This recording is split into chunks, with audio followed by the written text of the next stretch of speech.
What's going on, y'all? Welcome back to State of the Franchise Game. And I know I ain't streamed in a long ass time, but I had to stream this. College Football 25 coming back in about a little over 2 weeks. Actually, a little under 2 weeks if you got the earlier edition like I did. You know, just waiting for this damn stream to start. Honestly, I would not in the least bit be surprised if they have like a 10-minute count or 5-minute countdown right at 10:55, which is mad dumb. Like, y'all already got the video loaded up. Just drop it. If you drop it in 10:55, drop it in 10:55. It is what it is. Let me turn my mic seems to be at a good level. I think we good. 2 minutes, it'll start right up. If there's any copyrighted music, I will mute it, and if there's anybody that says anything, in other words, in the video over it, then we just asked out. As far as, I'm actually looking to see if the blog will go up first. It's not looking like it's gonna pop up just yet. I honestly kind of dislike the fact that they put these out middle of the day, like 11 a.m. I know for a lot of day shift people, this is a problem. Hell, this is a problem even for me because I work at nights, and usually when they drop these joints, it'll be at 11 o'clock. They don't tell you well in advance when they drop in, or when they do, it's like, it's either I stay up and lose sleep, or I just say fuck it and just move on. But it is what it is. What's up, Eric? Free Royal, you know what it is. Checking in, want to come back after the trailer. I don't blame you. I don't blame you. Yeah. Free Royal already knows one of the teams I'm doing a dynasty with. My alma mater. I ain't gonna say yet because I still haven't finished the trailer yet. Once I do that trailer, and I'll drop it. It should come out within the next couple days. Especially considering I got the next 2 off after the night. I do work tonight. But it is what it is. I'm also tentatively in a 32 user league, but I'm not gonna announce anything about that until they actually get 32 people, because I'm not trying to be in a dynasty with a CPU in it. Like, if that's the case, I'll just drop out of the joint and just focus on my own individual dynasty. It is what it is. we can now talk how CFB. Of course. About time. Alright. When they gonna drop this? Come on. I hate the fact that it just be sitting there waiting and waiting, but it is what it is. What's going on, Danny? How you doing, brother? You know, Aaron Judge doing Aaron Judge type things. Big man doing big things. Good to see. I mean, shit, it's honestly, he really hasn't stopped hitting all that well since, let me see, 2022, set the AL home run record, was hurt like 50-60 games last year, hit at a pace that honestly would have tied his numbers last year, and now this year he's hitting at about that same pace. Like, it's bananas. But I'd love to see him break his own record. Honestly, I mean, listen, I just want it. If he could get close to Bond's record, I'd be happy. Listen, we all know he should have had Triple Crown 2 years ago. You know, the Twins said, let's sit Arias. I mean, granted, team started walking him like the last 3-4 weeks of the season anyway, so he wasn't getting any hits. His on base was going up, but that's it. Come on, EA. Listen, y'all been behind the and then you throw a 2-minute countdown.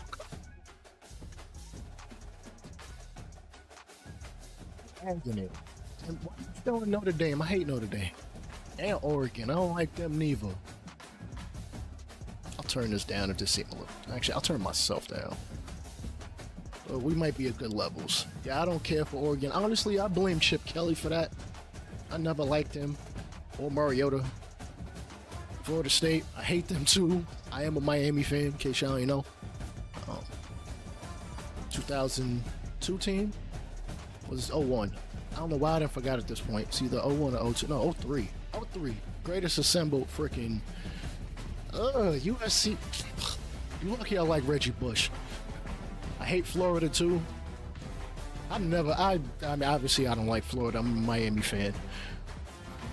Who else they gonna show? Alabama. I don't like Alabama neither. Mainly because I don't. This is gonna sound crazy. I don't respect Nick Saban, and I blame the fact he went to the Dolphins that year. That year he went to the Dolphins and he just said, "Nah, I'm done." Like halfway through the season. Ohio State. I still got sour taste in my mouth from that national championship game. You know. Kennesaw State. Everybody do Kennesaw State. Yo, there's mad other teams. There's so many other just like. I mean, I know a lot of people can go with the new teams that are now coming into FBS. Nick Saban is a great defensive mind. He usually has somebody else handle the play calling. Texas, Texas. I ain't gonna lie, I like them. Actually, let me see. I've liked a lot of the players that have come from them, but all right, we should be. I think I'll shut up now. All right, what they gonna show up for us? Let me pause the music.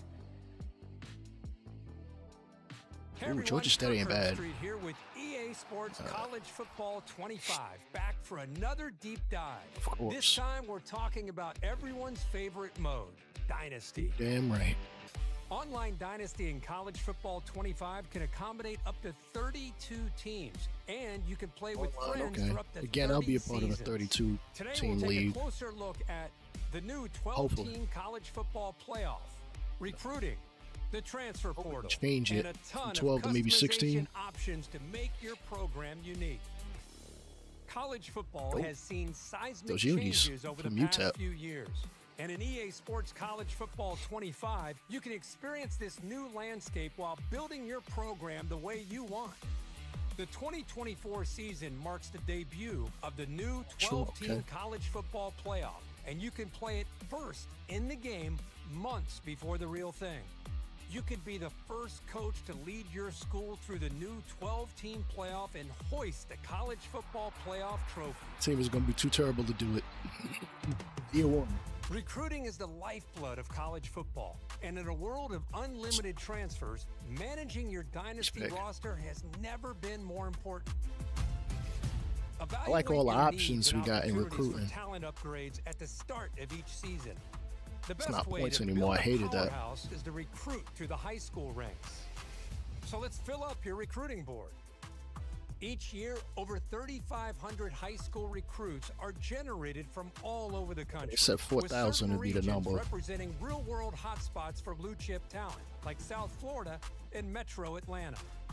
Do research to find recruits that best fit your program and determine who you can realistically land. A recruit's actually like that it's more realistic and not just low-out cheese. Pitch grades like proximity to home, playing time, and brand exposure. Florida doesn't fire uniforms, I ain't gonna lie. How your program's pitch grades align with your recruit's desires, in addition to scouting for talent. Be sliding them DMs. Some players have a deal-breaker requirement, and if your program cannot provide, the recruit will lock you out. Makes sense. You don't want to go to a school that don't got what you want. Player's decision to enter the transfer portal. Monitor at-risk players and get one last chance to convince your favorites to stay. Track your recruits as they narrow down their top schools. Pitch a prospect to gain more interest, and then set up school visits when the timing is right. And I'm glad it's not points. It's crucial to remain in their top 10, it's kind of, but then 8, then 5. Yeah, I don't care for Clemson either. I don't like Dabo, that's the problem. As a recruit trims down to the top 8, you can attempt to increase your appeal. If your school doesn't have exactly what the prospect is looking for, you can try to sway their opinion in your favor. Plan visits that elevate a recruit's experience, like pairing a quarterback visit with a wide receiver visit at the same time. I'd schedule visits too late. It's crucial to keep an eye on the transfer portal when it opens in the off-season to round out your roster with talent you couldn't land from recruiting. Add portal prospects to your board just like you would with recruiting, but expect quick decisions as transfers have a shorter timeline to land a new home. It's kind of like getting JUCO. Realignment is a hot topic in college football. And with custom conferences in EA Sports College Football 25, Dynasty is yours to control. Definitely shuffling the deck. See what a 20-team super conference might look like, or revert to the traditional conference alignment. Yeah, the Pac-12 East teams. Conference size and membership. That's so sad. And set custom conference rules, set up divisions, and more. Once you've settled your conference options, it's time to select your team. Begin with a highly ranked team and dominate at the top with repeat recruiting and playoff success. Or build from the ground up with a smaller program and prove you have what it takes to go from an unknown to postseason favorite. We can't talk about your dynasty without talking about your starting job. Start as an offensive or defensive coordinator and climb the ranks to head coach. Or honestly, probably start DC. We'll see. Right away. Choose from one of the 3 base coaching types to start. Your coach type will determine what coaching skill tree you start with. From there, the abilities you acquire as you progress. Seriously, USC games should come out like 11. Develop into. Unlock additional skill trees with better abilities. I love that the skill tree. Build up multiple skill trees, they got that. I just like that's just got more depth to it. 14s are so whack. The coaching carousel is an important part of every coach's journey. Whether you're the head man at your dream school or working your way up, the carousel is your way of fielding offers from other programs. And he said you can't min-max, so actively manage their that's coordinator good. Positions. So if one of your staff takes a job elsewhere, or you decide to cut ties for other reasons, you can use the carousel to replace them. Remember, even just go just straight go to the NFL. That's fire. And every coach has a unique skill tree. It's important to think about how you want to build your staff. Whether that's doubling down on your existing strengths to max out your benefits, or seeking out balance for a well-rounded staff. I say sometimes you got to be that team that just does one thing really well. Will matter to your program's success and your coach's progression. The benefits of coach talents are stackable. So if your head coach and defensive coordinator have the same ability, the impact for that ability will be greater. Well, that's it for today's deep dive into Dynasty mode in EA Sports College. That's all they had to say. I'm not shocked, whatever. I don't really care that badly. The MVP bundle. Wait, is the audio still playing? Yeah, I don't need to hear that. All right. We're going to actually look at the deep dive. For real. Here on, okay, ooh, hang on. I don't want y'all to be looking at this, man. Small. That's probably the best we're going to do right about now. Again, the information we all been waiting for. Yeah, the entire offseason, Danny, you are 100% right. It looks like it's going to be so fire. Ooh, it just needs to be 2 weeks from now already. Ooh, hoping that my coworkers see this, because, like, I'm contemplating calling out the 15th. Like, I'm scheduled there, and I've tried to do a shift swap for, like, the past, like, month and a half, and nobody's bid on it, and they done fired a bunch of people. Hell, they almost fired my ass, but it's whatever. I still got a job. I broke my enough down in shallow end. You sure did. Yeah, there's way more to this. All right, let's see what they got here. All right, we're in the early stages. They've talked to a lot of people in the community, college football experts, coaches, blah, blah, blah, blah, blah. They basically wrung this sponge dry to try to get as much information as possible on trying to create, obviously, the best dynasty they possibly can, which makes sense because they've had a lot of time to do so. I mean, shit, we've had 3, now 4 years since they first announced this. Well, since we start hearing the rumblings of it. All right, we'll be building our coach. I will be building myself as best as they can get my Chrome Dome replica. We'll see. You can start as a coordinator, make a name for yourself before getting that first head coaching job. The only reason why I'd start off as a coordinator is because I don't want to immediately be running everything right away. Build yourself up. It probably wouldn't be too long before I'd even move up to a head coach. Anyhow, I would prefer it being at the same school that I'd be at. I'm actually a little disappointed they didn't mention anything about team builder. I thought they'd be like, yo, the team builder site is open, and I'd be like, all right, cool. But I guess we got to wait a couple more days for that. It is what it is. But yeah, no, I love the long game too. Honestly, the only reason why I'm disappointed that it's not 60 years is just because of the simple fact I want to break the all-time wins record, but obviously that'd take a really long time. I'd have to be at it for like 30, 35, 40 years. But it is what it is. Building a program. Obviously, we got to recruit the players. I still haven't decided how in Team Builder I'm going to create the players for Dynasty. I did think, now I know I haven't told y'all anything yet. Actually, 2 of y'all in here already know who I'm doing. Everybody will find out later. Oh, recruiting. Listen, recruiting was obviously going to be the star. I mean, recruiting is the most important part, especially considering you got to do it during the season and right after the season is over to really build your roster. A team like Colorado is really, you know what I'm saying, they're probably ranked so high simply because of the fact that they, you know, Coach Prime has done his thing as far as transfer portal the last 2-3 years. It was the coaches. It was, but the coaches finished a lot closer in second, I thought, to be honest. Yeah. We didn't get any true details to what the coaching thing is, but I think it's going to be very similar to what we had before. You pick your schemes, offense, defense. Yes, you can pick your alma mater, which I don't think my alma mater would even show up in there because they're not a D1 school, but it is what it is. Let's see. A lot has changed in 11 years, blah, blah, blah. All right. A lot of this looks about the same as far as weekly to-do list. You got your top stories. Obviously, they'll give you a rundown of everything going on in the league or within college football as a whole. Oh, yeah, no, like the fact that your coordinator doesn't just sit around in NCAA the entire time or doesn't sit around in college football the entire time is great because it's like, I hope that I'd be able to try to reel him back in, but because if you think about it, college and NFL coaches get paid not well. If you're a head coach in college and a head coach in the NFL, you're not making too much of a difference in terms of money. It's everything below. It's below that is a problem. So if my OC is killing it at the OC and he's making, let's say, $100,000 a year at my program, but he's offered a head coach job at, I don't know, the Saints or something like that, he'd be stupid to stay.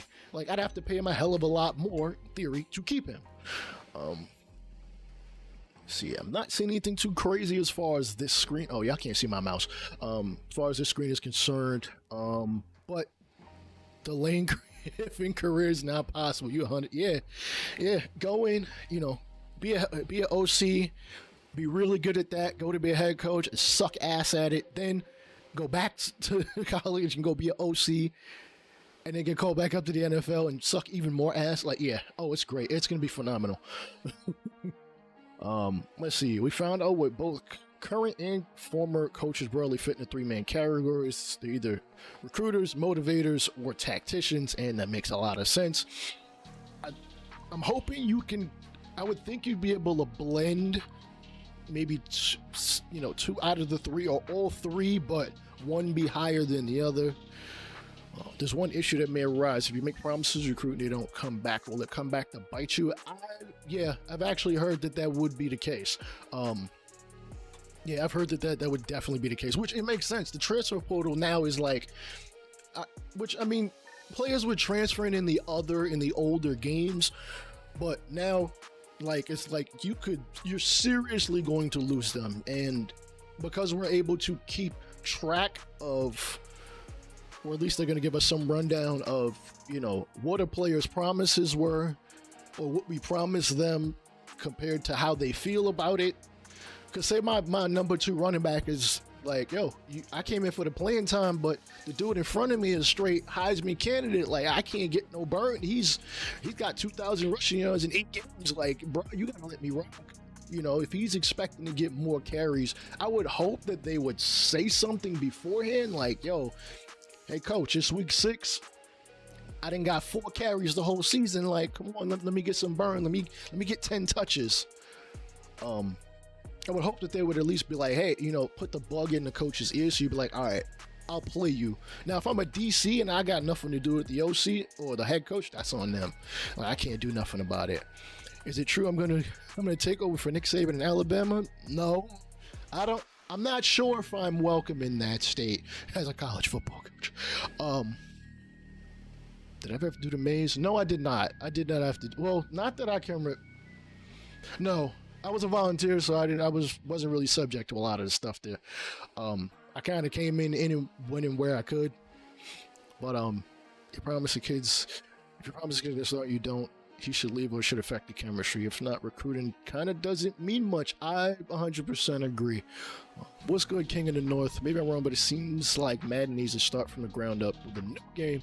Stay strive with this game. I mean, from what I've heard from some people, they've said that Madden is basically going to start implementing stuff over from EA College Football, which makes sense because if you eventually want draft classes to merge, then, you know, some of the things are going to have to line up. I would like to think at some point you'll be able to take your coach from college and transfer him over to the NFL and continue your college, continue your coach dynasty run that way, and maybe you can go back and forth. Like, hey, this ain't work out for me in the NFL, and nobody's offering me nothing, so we'll see how that goes. Let's see. There were also a number of coaches who were more of a hybrid between two categories. Good. I'm glad that that's the case, because obviously nobody's going to be great at everything, and thank goodness it says there's not going to be a single path to being a great coach, which makes sense. Obviously, you're going to have to win, and maybe you are like a 500 coach record-wise for whatever reason, but you can recruit great players, and those guys, say it's like wide receivers are always cooking, but you can't muster up a run game, then all right, teams might be like, all right, we'll take a shot on you. We got wide receivers here, stuff like that. What about the greatest coaches of all time? Even when they were great, they needed the coordinators. Coaching would be a great idea on players. It's always going to be limited by what the deal is for license. Again, if they just do like what they did before, as far as when you import a player over, just give them a generic name, have it coded in the background or something. Boom, this is Joe Schmo, wide receiver, Heisman Trophy winner, or something like that. You know.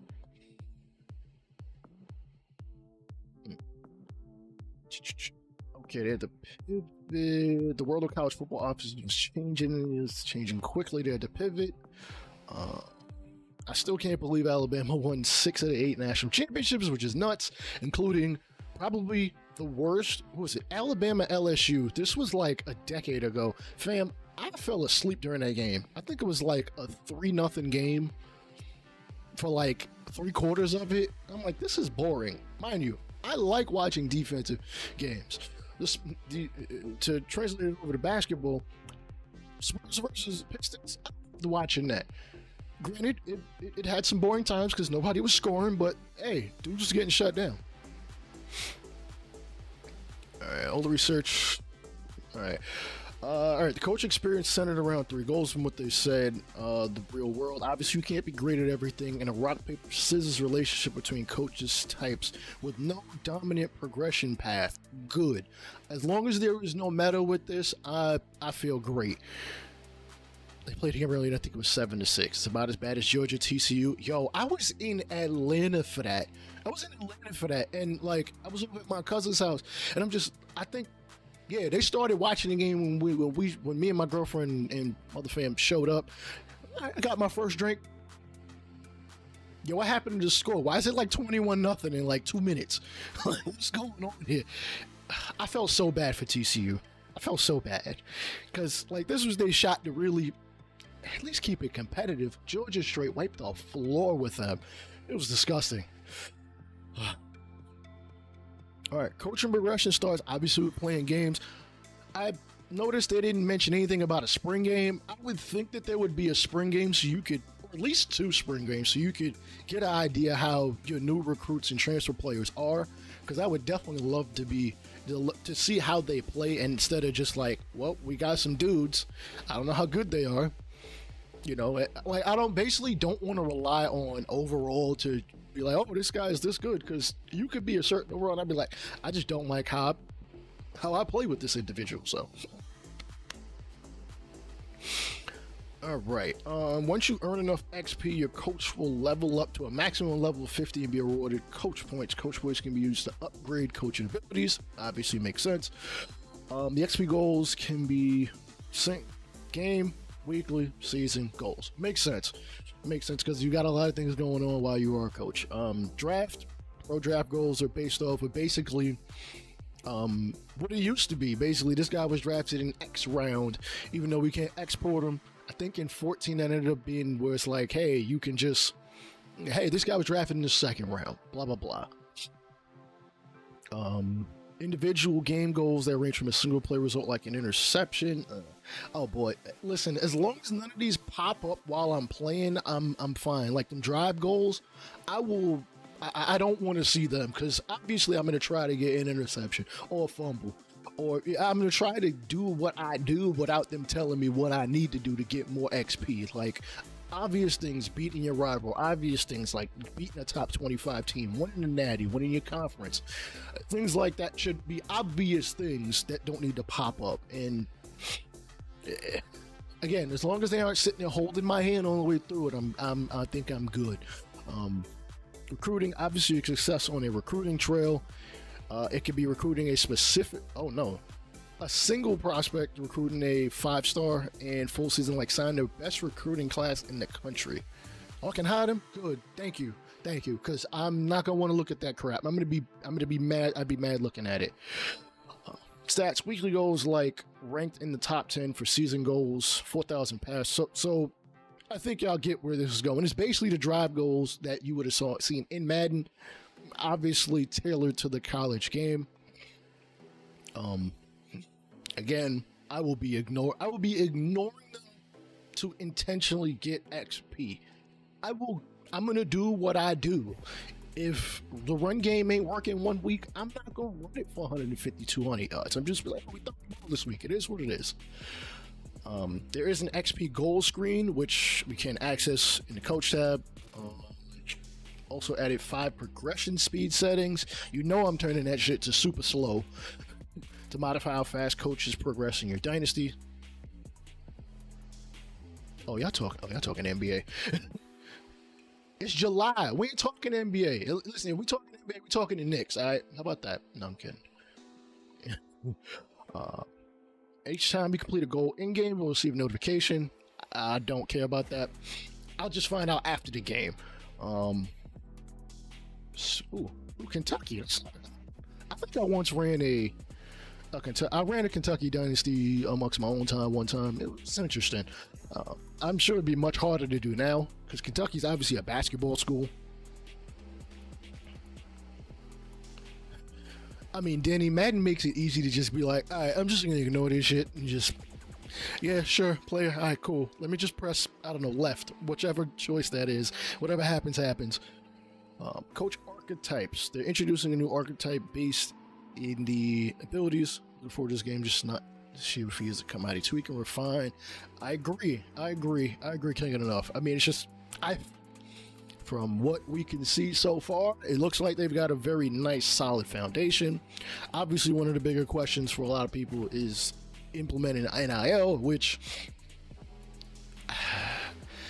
there's so much legal BS with that it is, because it's tied up in a lot of different stuff, labor law and all that stuff, that it's going to be several years before we get true NIL, which I think it'd be very easy for them to implement, just because you just take whatever brands you got in the game, like you just saw a Kroger field, they'll give you a year's worth of groceries or some shit for your family or whatever, and you know, stuff like that. Gatorade, you know what I'm saying, you get the NIL. Yeah, I don't blame you. I don't care about NIL. I don't care about NIL in the game. I'm all for the players getting their money, because I have firsthand seen college athletes at the Division III level and the work that they put in, because I had to be in the damn weight room at 5 o'clock in the morning right alongside them, even though I'm not a player. I wasn't a player. I wasn't a coach. I was just helping the damn team. And believe me, they put in work. And that's just at D3. The scorebook, I can give a damn less. I don't care. Just as long as you show me the score and the down and distance and the little what's it called, the scrolling line joint on the bottom, I'm good. I don't need it being licensed by ESPN. I really could care less. All right, they said the coaching abilities are going to be similar to an RPG class where all your members of a specific class and an archetype enroll. In order for the team to be successful, guys got to link together. Again, hopefully they're not holding my hand and be like, hey, this person over here would help you. Like, no, I got this. Like, you don't even really know much about football. If you can think of all right, we're weak in this spot, let's see if we can find somebody that does this, and vice versa. Or maybe you just want to be like, yo, we are going to be absolutely rock solid in this one thing and everything else be damned. Exactly, for world. That the presentation they got gives them a lot more leeway. And let's be honest, it looks better than Madden's. A little. I mean, they're good. I know you're a presentation guy. I like presentation where it's just showing me stuff and it doesn't have to necessarily be licensed out. Not that the magazine, well, you missed the magazine. Oh, the ESPN magazine. Yeah, when did they discontinue that? I know it was like a couple years ago. As far as the coaching abilities are concerned, again, you want to find a synergy between what your coach does well, or what you have your coach doing well, and what your coordinator's doing well, and how that plays into your roster. Recruiting, obviously, is self-explanatory. Motivation, think player development, and program culture and scheme is obviously on the field X's and O's. And of course, as they said, nothing is going to be meta as by their own words, because everybody I know in every other, hell, in NCAA 14, they just do recruiting and everything else be damned. Again, we can't min-max. I'd like to think it's going to be similar to Madden's, where like you have that root point and then your branches. If you pick one, the other one gets locked out, and vice versa. So that, you know what I'm saying, you got to really make a decision on what you want your coach to be and how you want them to impact your program. Again, from your base archetype, you can progress in many ways. Become an expert in a single category, obviously, like recruiting, like I just stated. You can be elite at that, or you could kind of just, be a jack of all trades and master nothing. Billy's baby, what the oh boy. Y'all crazy. A talent developer is birth at, okay, I see. It seems like they're gonna have kind of crossing points where, like, if you're a good recruiter and good at motivation, you're a talent developer, and mix and match how they do it there. These 2 weeks I hope these 2 weeks fly by. Like, I really do. You'll be able to, there are 11 different archetypes, each one focus and perks. They form a rock, paper, scissors relationship. Again, as I mentioned earlier, that's a good thing.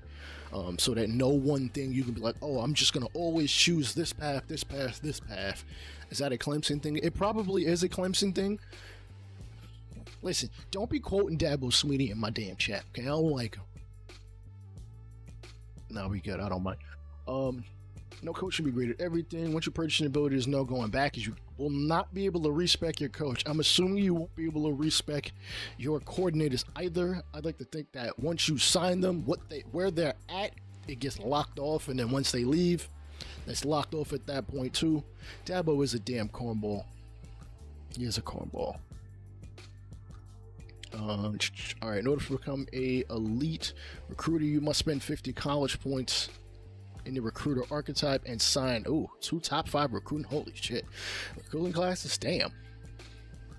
Okay, yeah, this is a lot like Head Coach 09. Like, you can get to a certain point and then you unlock something, and that unlocks like little twigs that further,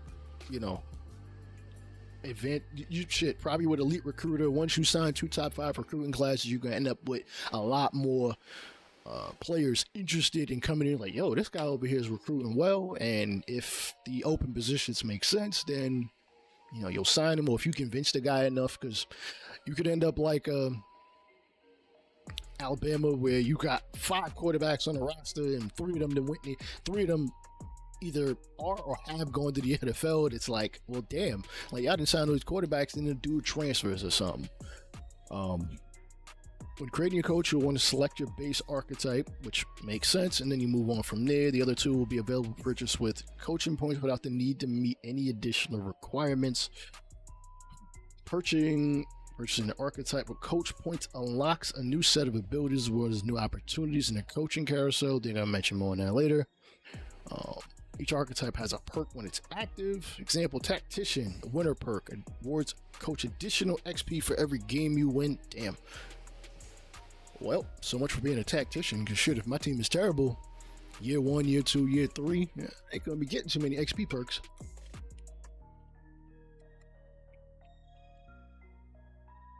Your active archetype is automatically determined, my bad. If you own Program Builder or CEO archetypes, there will always be active archetype regardless of how many points you spend elsewhere.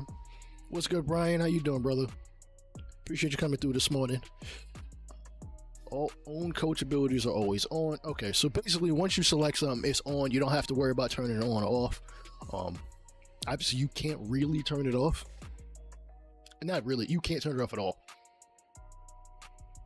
I need a lesser school to be used, but not a dumpster fire. Fair enough. I mean, again, we already know who some of the teams people are going to be using. Kennesaw State. You said not a dumpster fire, so basically avoid all the 9 new teams that are coming into it. I would basically avoid all of those. Take like a Virginia University. I know they probably haven't been that good.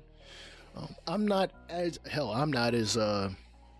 haven't watched as much college football in the last several years either. Like, I kind of dabble here and there. I watch games, but I'm not really I can't watch freaking actually no, I can watch Miami games because I am in ACC territory because I'm not that far from Syracuse. Big 12, isn't Big 12 like the Big 20 now? You could just pick a terrible team and just go from, ooh, you gonna choose Boston College? That's probably a good one. Because they ain't exactly a dumpster fire, but they're not too far from the Flames. Alright, there is a spider graph, so I'm assuming as you increase your skills in a certain point, you know what I'm saying, you'll be able to see where that's mapped out. With this coach, Michael Mueller, he's got the CEO, I believe that's like a double archetype. His archetype perk is growth together. Gain XP whenever a player levels up. So basically, as players get better, you get better. So it's a mutual kind of thing. You're gonna use the Ohio State Buckeyes. I'm actually glad you mentioned that because I know a lot of people are gonna listen. As far as I'm concerned, run with whoever the hell you want. As far as using like those high-powered teams that are gonna win a lot of games, I think there's even more pressure to succeed with those teams because you gotta recruit like top 10, if not top 5 every single year. I'm assuming that would be in your coaching contract and would be a massive thing. Obviously, you gotta beat your rivals, including the defending national champions this year. I'm glad he didn't put the THE in front of it either, because the only "the" is the "u."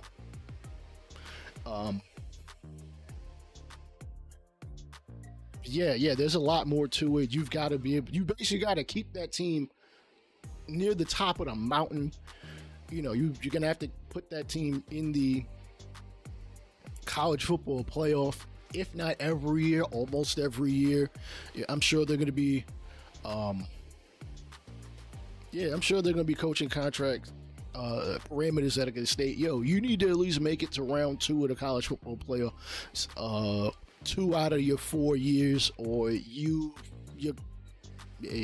coaching rating, whatever, is going to go down. Brian, use whoever the hell you want and just be consistent. Just be consistent with it. Just use whoever you want. If you don't use Bama, by all means. you're probably gonna get some comments and gonna be like, "Why is Bama?" And be like, "Because Nick Saban left, and I'm up for the challenge. They could can me in 2 years if they're like, yo, this guy is just he can't be going 10-2 every year. That's not good enough." They sure are repeating some of the same things. Each ability can have up to 4 tiers, and every tier has a purchase cost. That just makes sense, obviously. Every archetype, with the exception of Scheme Guru, Program Builder, and CEO, has their abilities broken down by position group. I think they said there are 11 of those. This increases the level of depth and specialization for each coach. Cool. No longer is a coach great at recruiting across the board. Now coaches will specialize in specific position groups. Oh, good. Because I was wondering if that was going to be a thing. Whether you'd be able to, be specifically great for a single position, as there are no position coaches, though. I think if they were going to have position coaches in the Dynasty, I think that would be like the only players you could control in game, but I'm just throwing ideas out there. Are you great in the trenches or committed to the no-fly zone? How does your staff complement you? In addition to position boosts, there are also coaching abilities with core gameplay effects, so you can really. Why y'all say that? Yeah. Don't do that. Don't do that again. For example, the Scheme Guru archetype focuses on gameplay styles. If you're a coach who likes to play fast, you can upgrade fast tempo offense provided you the following boosts: battery pack, tier 1, offensive players fatigue slower in a hurry up. That makes sense, as when I was assisting with my alma mater's football team, when I tell you that they ran hurry up, they ran hurry the fuck up. Like, they were not playing. They were an air raid team, and you better get your ass on the ball like ASAP. And by about mid-season, towards the end of the season, mind you, this is a decade ago. They were on it. They played pretty well last season too. They made it to. I'm just gonna leave it at that. Anyways, using a small school. Hey man, listen, ain't nothing wrong with that. Ain't nothing wrong with using a big school, a school with a lot of resources, a school that you should expect to win. I'm sure Free World, I know you're gonna mess with the sliders so you can have a challenge, even if you do choose a big school, or even if you don't. Caught napping increases delay to defenders looking to the sideline at the snap. Oh shit, that's gonna be a problem. On their heels, team composure boost for first down games while running hurry up. Makes sense. Oh, you mean to play now? Oh, okay. I forgot. Yeah, you do a lot of labbing in play now, which makes sense. Ooh, excuse me. Tipped hand, chance to see your defenses cover shell and hurry up. Remember, they did say that with those abilities, like as they tier up, especially for individual players, when you get to that top, like, and you might be able to see a defensive shell, it's not something you're going to be seeing every single play. You'll see it like every so often. Wait, didn't Tim? Oh, damn, Tim is saying I cut. Oh, that's a damn shame. That's a damn shame. I mean, he can't listen. The man got straight rocked by. You got rocked by Jose Ramirez, though. I'm not saying Jose Ramirez's bones, but like straight. Black community took an L on that one. Anyways, you can also make your team well-oiled machine who doesn't work against themselves and is unfazed in a rowdy home field crowds by upgrading discipline and communication. But holy shit, damn, they are going deep. On offense, this provides tier 1 hater blockers, slight reduction in crowd noise impact on the road, Teflon's significant polish. Offensive players will commit slightly fewer penalties. I'm glad the crowd will play a role in that. Clean sheet offense, offensive players. Okay, so it's basically they will be a lot aware of what's going on. Of course, balance is critical here, so there are defensive counters to all offensive play style abilities. 214 with no home. Oh yeah, nah, you gotta cut him. Jeez. I mean, power was never his thing. But I mean, even for what is he like 6'2"? I think he'd at least people smack a couple home runs. I mean, shit. I don't know. Damn shame. He's gonna be nothing more than a 1-year flyer kind of guy from here on out. Nah. Tim Anderson hasn't been good in about 2 years, maybe 3. It's a shame. It's a shame because he won the batting title a couple years ago, and then I think it was 2019 he won the batting title. 2020 was a shortened season. He still hit decently well, and then everything went down the toilet for him. Your defense looking a little. Y'all listen. Yeah, y'all can't try to be cool, bro. Upgrade your ground and pound defense. Pause. To become a stout run defense and reduce the effects of a physical offense. Continue to run the football. Makes sense. All right, listen. As long as there's counters to everything, I think this should be pretty damn good. I don't know if y'all can see this all that way, but shit, it might be too zoomed in. Matter of fact, this might look better for y'all. All right, fine. I'm gonna let the intern rock. I ain't gonna criticize him for, I ain't gonna criticize them for, what I'm saying, trying to be cool. They probably like 22, trying to get their foot in the door at EA. So I ain't gonna knock him. But yeah, all right. This coach seems to have the recruiting, I'm gonna assume, ability, and these 8 spots up top, I guess you got to fill them in enough to eventually get to elite recruiter to the other spots on the bottom. The other abilities on the bottom, run game purchase upgrades for your recruiting, running backs, and fullback. Oh, okay. I'm glad fullbacks are going to, play a role in that too. Advanced look, running backs take less time to fully scout. Okay. Most influential is tier 2. Recruiting actions give a bonus to running backs. Always be recruiting. Increase weekly recruiting hours for running backs, and tier 4 is magnetic personality, increasing starting interest from running backs. I guess so. If you're the type of person that likes to run the ball and needs to have that running back, or like Denny said, that fullback importance at Georgia Tech, especially if you're running, if you're running I option, I form in general, if you're running, I'm going to assume anything with an H-back, that's a blocker, that'd be the case. You're running double wing, which in this game, is flex bone tight. If you're running something like wing T, which I heard a rumor that the under center wing T is going to be in the game, but we'll see, because Gus Malzahn is at UCF, and he's been running, gun wing T basically since Cam Newton was there. Since Cam Newton was at Auburn, and he's taken that offense over to UCF for that school. So if you want to run a little bit of gun T type offense, choose UCF or their playbook.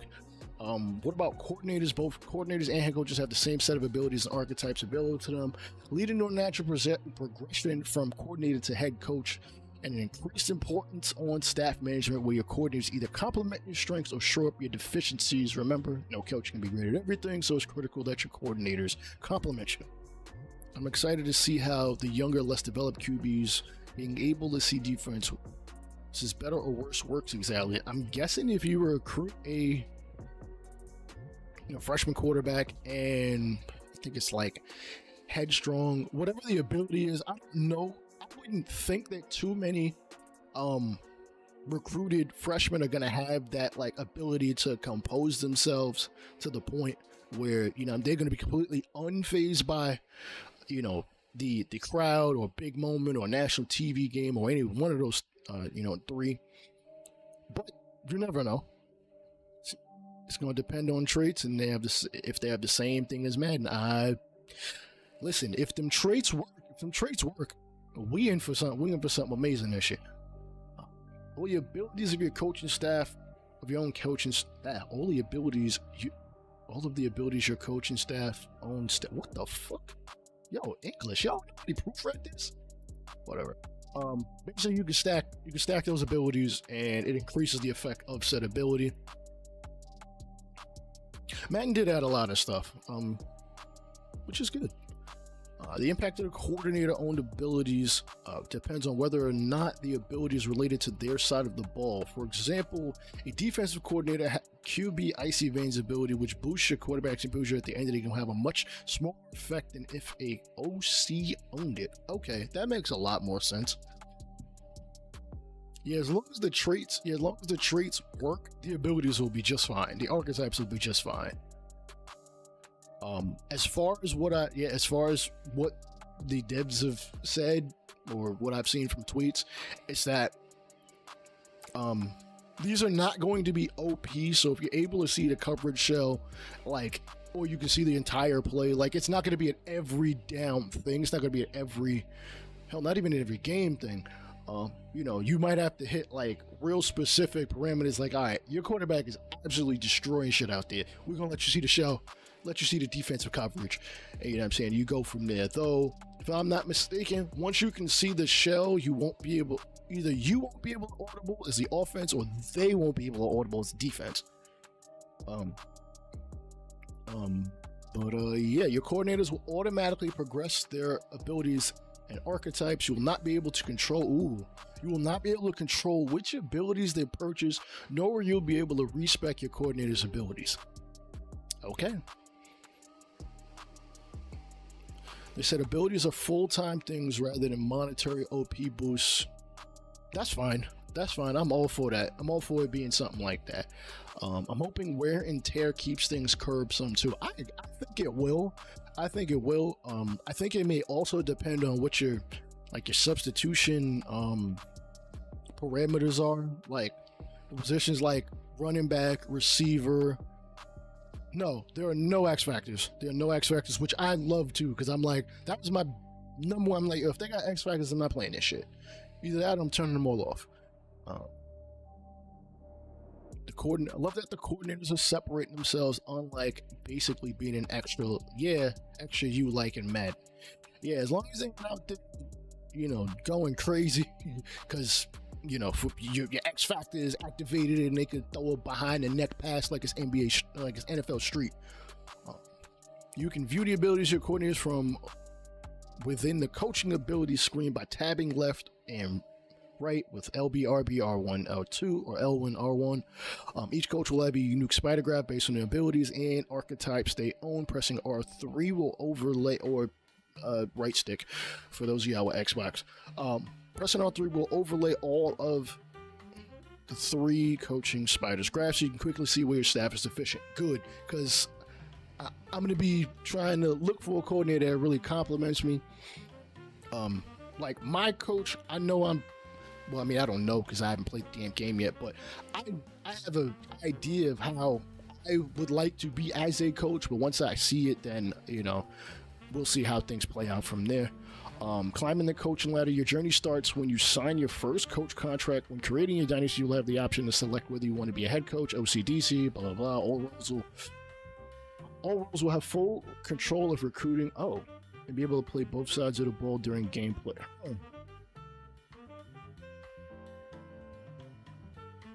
Okay, I'm not too. I would prefer DC if I'm going to DC, or OC if I'm doing OC, but it is what it is. Damn. Which, shit. I'm wondering if there is a coach mode. Now, I would hope so. Full recruiting as a coordinator is, I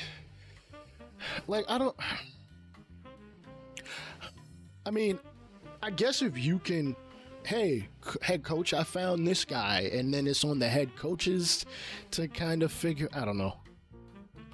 Maybe there'll be a way to, maybe that's something that, if I'm a coordinator, I might, the dynasty I throw on here, be something that I can just, I guess, automate. I don't know. We'll see. Sign here, please. Every time you start a new coaching job, you'll be asked to sign a contract with that school.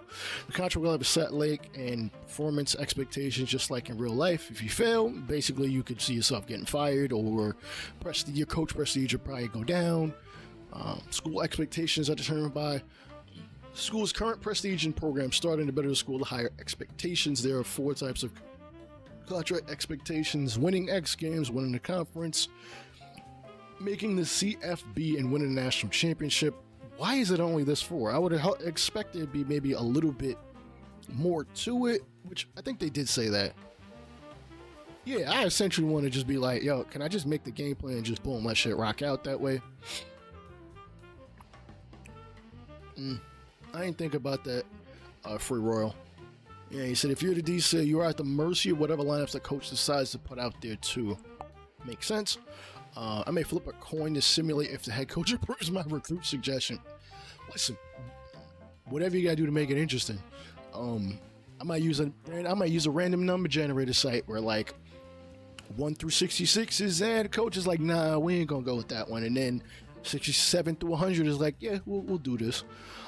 Essentially, you're making a defensive game plan and calling the plays. Basically, your job security will fluctuate throughout the season. Again, with these contract expectations, I would think there'd be something along the lines of be first in the conference in turnovers, or throw for 30 touchdowns, or something along those lines. There probably will be. It's just they're not showing that. It is what it is. The further you are from meeting your expectations, the job security will be a hit. If your job security is too low, you'll end up on the hot seat. Can they just fire me?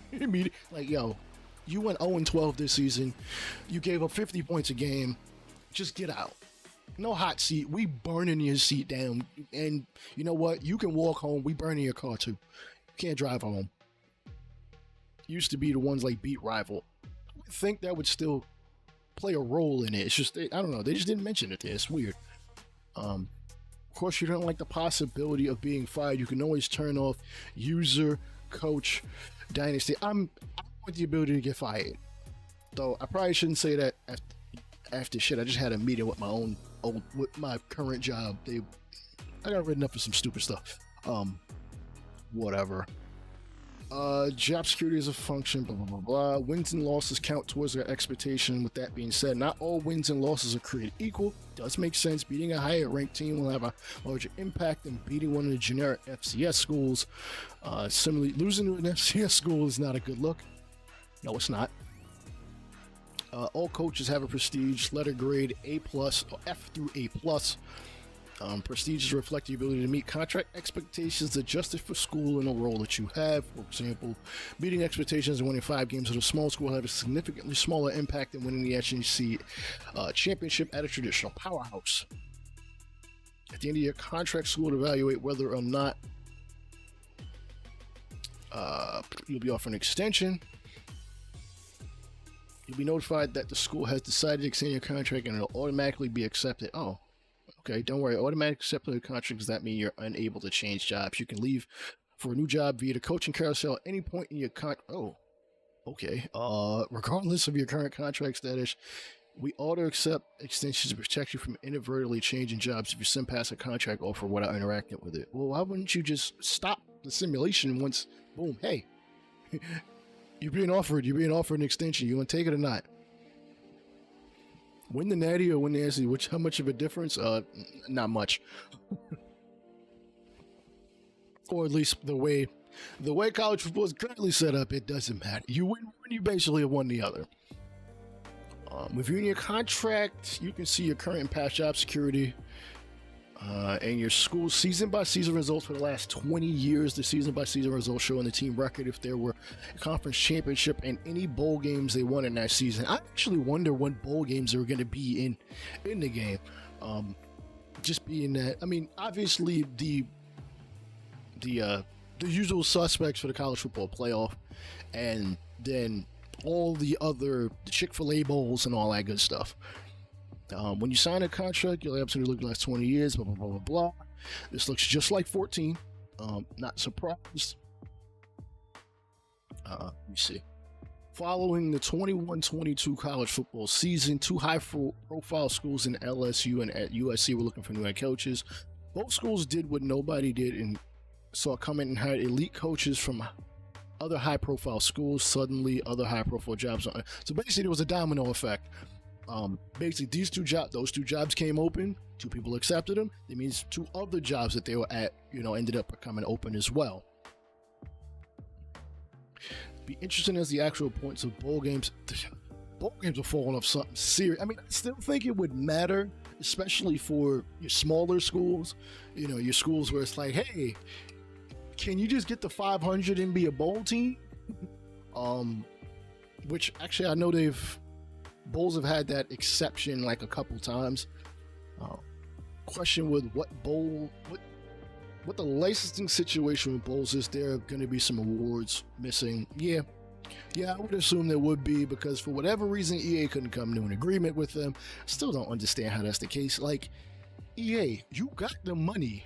Now I get that there's a budget, but like, somebody be like, yo, whoever's holding down EA, we need some bread, bro. Let's get these awards in here and cut the BS. Granted, I know that's not going to sway some people one way or another, though it is going to look very lame when it's like, hey, best tight end award. And it's going to be like, ew, wasn't this I'm mad I can't remember the name of it right now. But I think I get where we're going.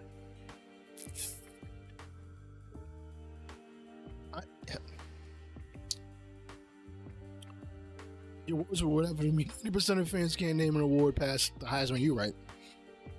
If I'm not mistaken, I think Biletnikoff was wide receiver. The Goja, I think, was a kicker. You're right. I'm not in 90%, but not too far off.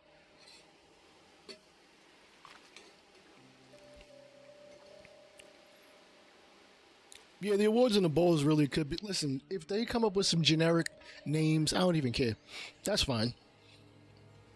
All right, they set out to recreate the chaos that is the college football coaching carousel, along with the domino effect. Again, as I just mentioned. Now instead of happening over a single week, the coaching carousel will take place over 5 weeks from the conference championship week to the end of bowl season, just like in the real world. I know some coaches I think might occasionally sign right after the Natty, but obviously most schools are not in the running for the college football playoff or even their conference, so it's like, go for it.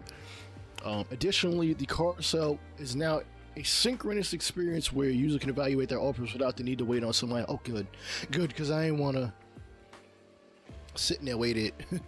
Should be happy to make a bowl game. I don't care what it's called, but it's still a bowl game. It's called the Cereal Bowl. All right, so we can evaluate the offers without needing to wait on a coach leaving their school. That way, in a multi-user online dynasty, the entire carousel experience won't be held up because you're sitting around for your friend to get on and evaluate the job offer, only for them to tell you want to stay at their current job. Yeah, within reason. How's the coach carousel? They just said is the carousel kicks off during conference championship week. Yeah, they're doing a lot of repeating. They said 80 pages and whole shit. I'm barely 25% the way through the page. Sorry, I got time.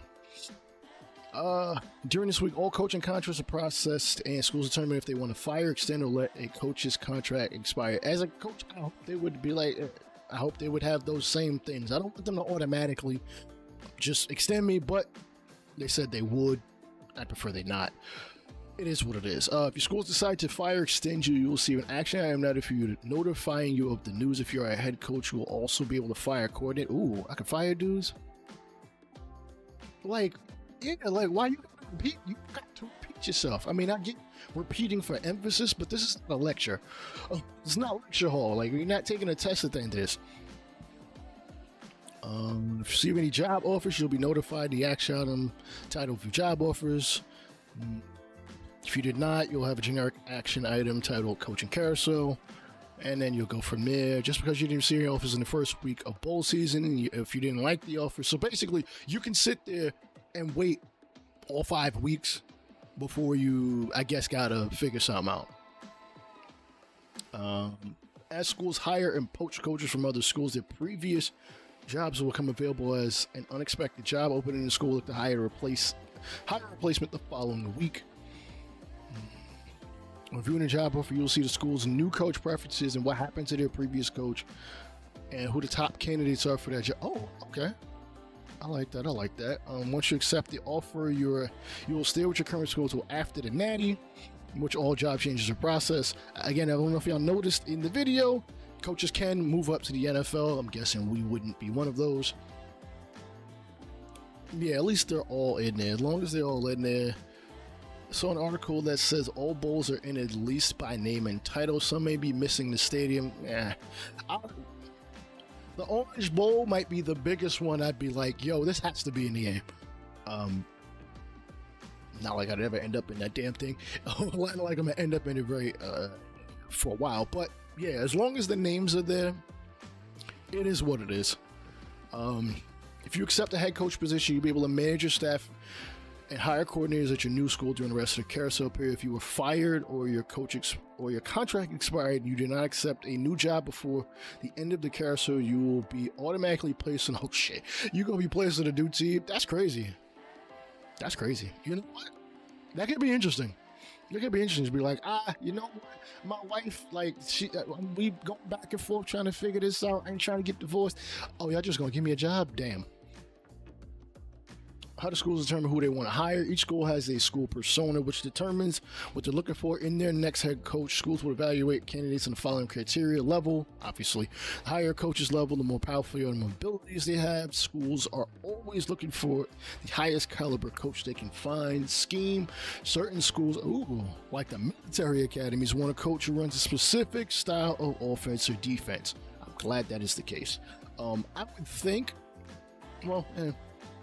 Army, I think Army actually has changed their offense to some extent. No, that's not them. I think Air Force is the one that has changed their offense to a certain extent. They still run some option, but it's not. No, sorry, I think they're more air raid now. Like they actually throw the ball a lot more. I just saw on Twitter they're bringing team stickers to Dynasty Mode 2, so based on a player's accomplishments, they will add them as the season goes. Oh, okay. Helmet stickers, of course. Oh shit, that's gonna be funny. Can't wait to take away a dude's stickers for showing up late to practice. Anyways, archetype. They're also looking for archetypes. Schools have a preference on the type of coach they are looking to hire, just like the real world. Blue Bloods prefer elite coaches who are a program builder or CEO, which makes sense. You want to kind of keep that school's prestige up there. Pipeline. All coaches have a primary pipeline which provides a boost in recruiting. This is meant to simulate an area of the country where they have strong ties and relationships in recruiting. Schools prefer coaches whose primary pipeline is the same as the one of the school's recruiting pipelines. Okay, I thought Air Force is air raid-ish. You know what? You might be right, Danny. Yeah, I don't think it was Air Force. I believe it was Navy. I knew it was one of the academies, but I couldn't remember which one. I remembered seeing something about it. Yeah, Air Force is already air raid-ish. Fucking nose itches. Navy is option already. Navy's option already. Army is option already. It's still option. Matter of fact, did my brother play for them? Yeah, my younger brother played for them. I can't remember how long ago. Honestly, I haven't spoken to him in so long. That dude is MIA on a regular. Obviously, and Coach Prestige. Coach Prestige is compared against schools' team prestige. A 5-star program is not going to hire a coach who is midi, and a C- prestige. Okay, good. I'm glad they won't just be like, hey, you suck, so yeah, sure, you need a job. Come coach Utah. I don't care. Game theory and the domino effect. Okay. You know, I didn't think we'd go talking about game theory, but it is what it is. It's important to keep in mind. I would explain y'all game theory, but I don't feel like it. Y'all can look that shit up. It's important to keep in mind the domino effect when you're evaluating whether or not to accept an offer just because the job isn't open. I told you these motherfuckers was going to repeat themselves. Just because the job isn't open, you might find something better or different if you wait. So it's basically a matter of when are you going to strike. Every open job will list their top candidates school is targeting. Once the week advances, one of those 3 candidates will leave their job and accept the open job. This allows you to predict which jobs may become available that next week. And as you can see on it here, y'all might need to zoom in. Damn, I can't seem to. Can I? Wait, can I make this? Let me see if I can make this screen bigger. Nope, I can't. Shit. Damn. There are 3 top candidates. I believe it shows their age next to them. One's like 26, one's 25, or maybe that's the level. 26, 25, and 22. They're all head coaches, and they're trying to move up to Memphis. The previous head coach was a scheme guru and moved on to a new job. The new head coach preferences happen to be somebody who's a strategist. They don't have to be an alma mater. They don't have to be an alumni. They're looking for a spread offensive schemed coach, and you running a base for 3. I wonder if the option is say sit out a year. No, they mentioned that if you don't sign with anybody, they're just going to throw you on a team for a year, which, I mean, I guess would make some sense, because it's like, I don't know, maybe you want to continue to be in the loop of college football so you can eventually move to your next job. Not that you have to. Yeah, it is pretty whack. I ain't think about that either.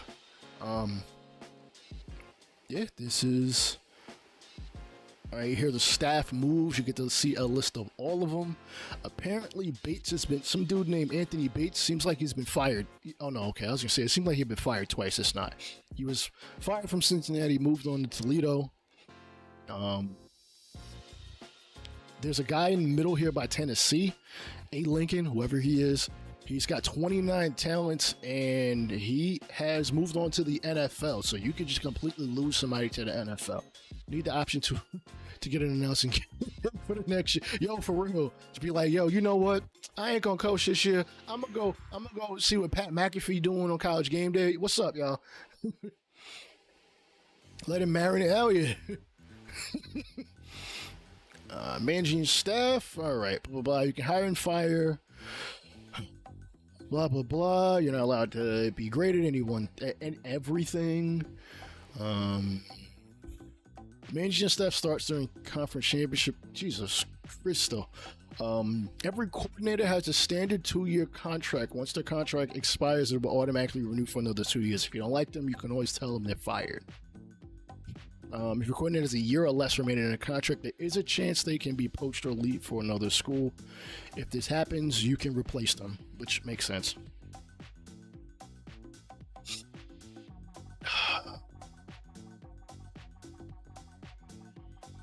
Tissue, hire new coordinator. I'm just gonna scroll. These are schools that are competing. If your new job offer, when you make an offer to a coach, it's not a guarantee that they accept it. I mean, that makes sense. You only offer 1 coach per position each week, and once you have it offered, they will appear in your staff management as an offered tag. Wait, so I can't offer more than 1 coach? You're like, yo, I want, and then it's up to them to decide whether they want to come or not. Come to the school. If they reject your offer, you can always choose someone else. If at the end of the carousel you have not been able to fill an open position, you'll automatically be given a new coordinator that's on par with the caliber of your program. I would actually expect them to be of lesser caliber, but it is what it is. As an example of some of these, nothing too crazy. Players can now transfer whenever they want. They have expectations for you in your program. Some are looking to play early. Some want to win championships. Others want to play in the big time game. Yo, they really are explaining this shit like we 5. Just like, hey, let me remind you, you can't do this, that, and the third. It's like, all right. Like, if you need to reread it. Like, damn, y'all could have cut this to like 10 pages. All right, they began the design process of, I guess, the coaching carousel. Oh no, the transfer portal. Basically you want to be recruiting or getting players that fit with your school. So if you're not going to be able to play them early or really be in them big time games, you probably should avoid them. All right, they began talking to current current players and coaches, recruiting experts, things like that, to get a lot of the information of, you know, how players think. What differentiates a big time school from a smaller program that comes out? They operate a recruiting trail, spend a ton of time doing quantitative research, not qualitative, quantitative. So they're looking by the numbers. This range by how many 5, 4, and 3-star prospects there are every year. What makes a California quarterback different from a Florida quarterback? I don't really know what would really be a difference between the two until you look at the player, because whatever. It focuses heavily on different geographic regions and what they're known for. Okay, I guess that's what they mean. Did they ultimately sign with the schools that they did? Shit, I'd love to see it where you end up where there's like a who is it? A Randy Moss situation. Randy Moss, five-star type player. I think he was originally supposed to go to Florida State, but I think he had some BS. I think he had some BS to deal with as far as legal wise or something like that, or they wasn't fucking with him. So he ended up in Marshall. Why'd they visit some schools but not others? Blah blah blah blah blah. We spent a lot of time talking to the community on what they expect in recruiting, program management. Players like recruiting the old games because they had depth. Yes, it was tedious at times. So basically, they have merged NCAA 12 recruiting and NCAA 14 recruiting to kind of get a nice hybrid version, which is fine. I would think a player's background might come into it. Because, I mean, the program is going to look for certain things. The player wants a different thing, so they're probably going to try to simulate how there could be a mismatch. You never actually felt like you were NCAA 14, you never really, I felt like you were just dishing out points, and it just was what it was. Whatever attributes you're able to unlock, you're able to unlock. Now you kind of gotta wait until they're able to visit before you actually know, I guess, a decent amount before you can be like, all right, I can offer them a scholarship, as opposed to being one of them fiends like I was and just be like, yo, I'm offering anybody that's good a scholarship and see if they just hop on it, which at that point they're not going to, because they don't know shit about your school, or they might not. All right, they landed on 4 goals when it came to recruiting. They wanted to humanize the recruits to give them unique needs and motivations, so that we had to discover who they were by recruiting them and not just being, yo, we got these numbers here, figure it out. They differentiated the regions of the country by player caliber, quality, type, to authentically capture high school talent based on real world data. I hope that fluctuates some. I mean, I understand that a lot of the top prospect players are coming from places like Florida, they're coming from Texas, they come from California. I'd like to see that. Oh, the number one country is from freaking Utah or some crap. I mean, as far as a player being okay, potentially academically named. I would hope that'd be the case too. Just considering NCAA don't got nothing to do with this game. Like, you could be a lot more. You could take more risk with that.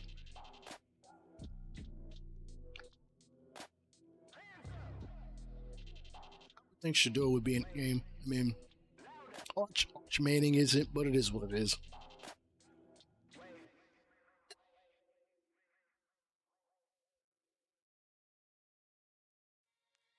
I agree, Denny, and that's how it should be. Because a team like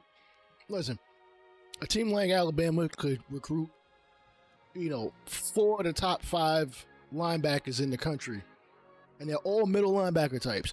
Somebody's not playing. Even with wear and tear, even with an injury, the 5th string middle linebacker probably ain't gonna play and be like, yo, this shit's whack. Because, we winning, and that might fit, but I need to go play. I need to go elsewhere to go play. So they'll go to another school, like go to Auburn or something, where Auburn might not have the linebackers, but there's an open spot and they'll want to play. Let me see. They use different resources available to the schools to ensure schools can blanket the country, while small schools need to take a more targeted approach. That makes sense. The transfer portal feel authentically unpredictable. Good. Stage recruiting. Oh, there are 3 phases to it: the discovery, the pitch, and the close.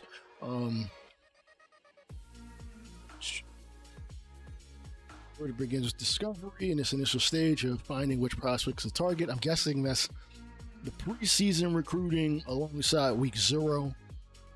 This stage is all about uncovering information about the recruit as quickly as possible. So you need to discover how they align with your program, the better, which makes sense. The earlier you attempt to recruit somebody, the more opportunities you probably have to convince them to come to your school as opposed to somewhere else. The awards that are in the game are the Lou Groza, the Lombardi, the Unitas Golden Arm, and the Broyles Award for the Best Defensive Coordinator. Oh, I didn't know they were giving out coaching awards. Okay, cool. Once a recruit announces the top 5 schools, it's time to pitch. During the pitch phase, you are selling the recruit on your program. I cannot emphasize this enough. Just sell your school. Just sell your school. You're going to waste your time trying to convince. I mean, at least it seemed like to be the case occasionally. Some of the older NCAA and older college football games where you might be able to convince a guy a little bit, which, I mean, don't get me wrong, that could probably sway you a little bit here and there, but sell your school to players that want to go there. And anybody that might seem close, I guess you can kind of picture them like, hey, yo, you should come here as opposed to there. I think similar to NCAA 12, where you kind of pitted your school and another school, and it would knock the points off of the other school and give you a boost in you know, for your own school. Those itches is crazy. How well your school aligns with their motivation will determine how successful they are. The final stage is closing. You'll bring in a recruit for an official visit and attempt to leave a lasting impression about your program. If the visit goes well, you will make huge gains. Listen, if you really think you can bring a guy in for a visit and beat a higher caliber school, by all means do it. Otherwise, just try to get an easy W. If the visit goes well, you will make huge gains with the recruit and possibly secure a verbal commitment. Remember, because the recruit will make their final decision on National Signing Day. I would think you could be the #1 school for one, you know, for going into National Signing Day, and the guy just says, we're gonna go with the other school, you know, for whatever reason. I would hope it's not. I would hope that occasionally that be the case where it's like, yeah, you might have been right there, but somebody swooped in last second and bam, they took your recruit for whatever reason.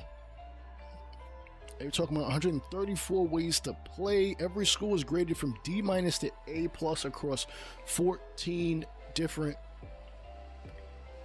categories that comprise their My School grades.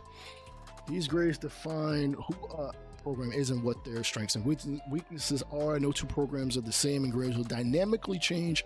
Okay, I'm glad that these will dynamically change. Some of them are kind of like, well, how are you going to change this, that, and the third? I'm guessing a lot of it is basically you win, you lose, and you go from there. Stuff like playing time.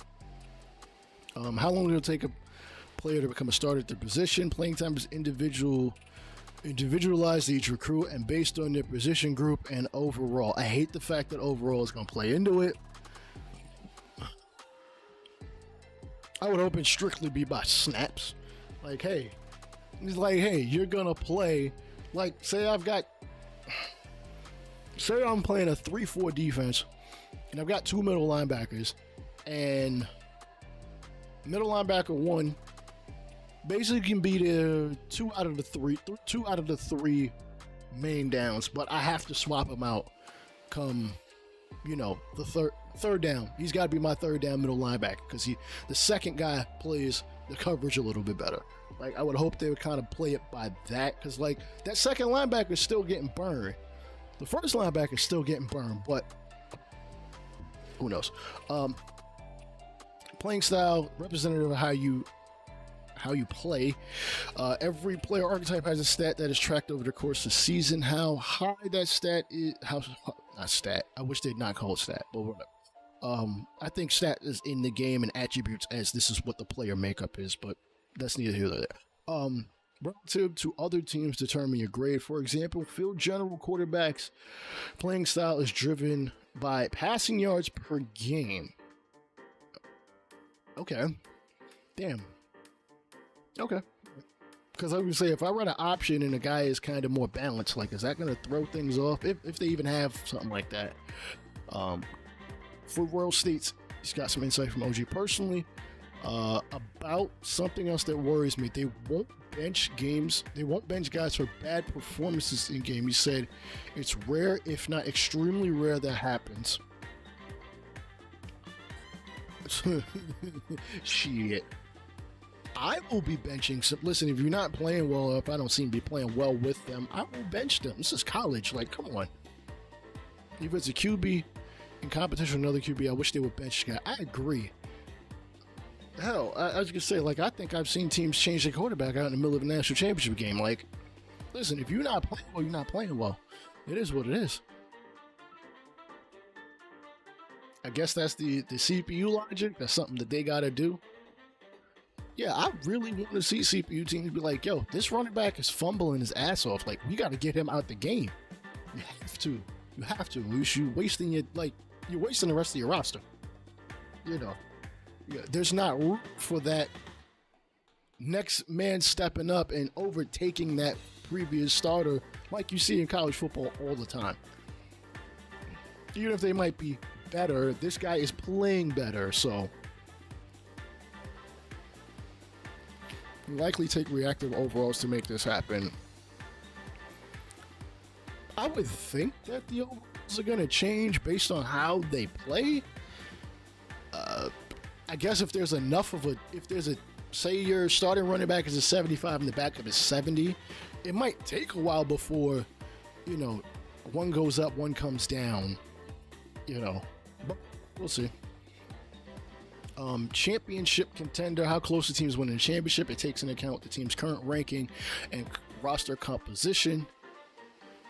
They have AI, Free Royal stating they have AI with coaches to adjust their play calls so they'd be able to adjust their lineups to in-game.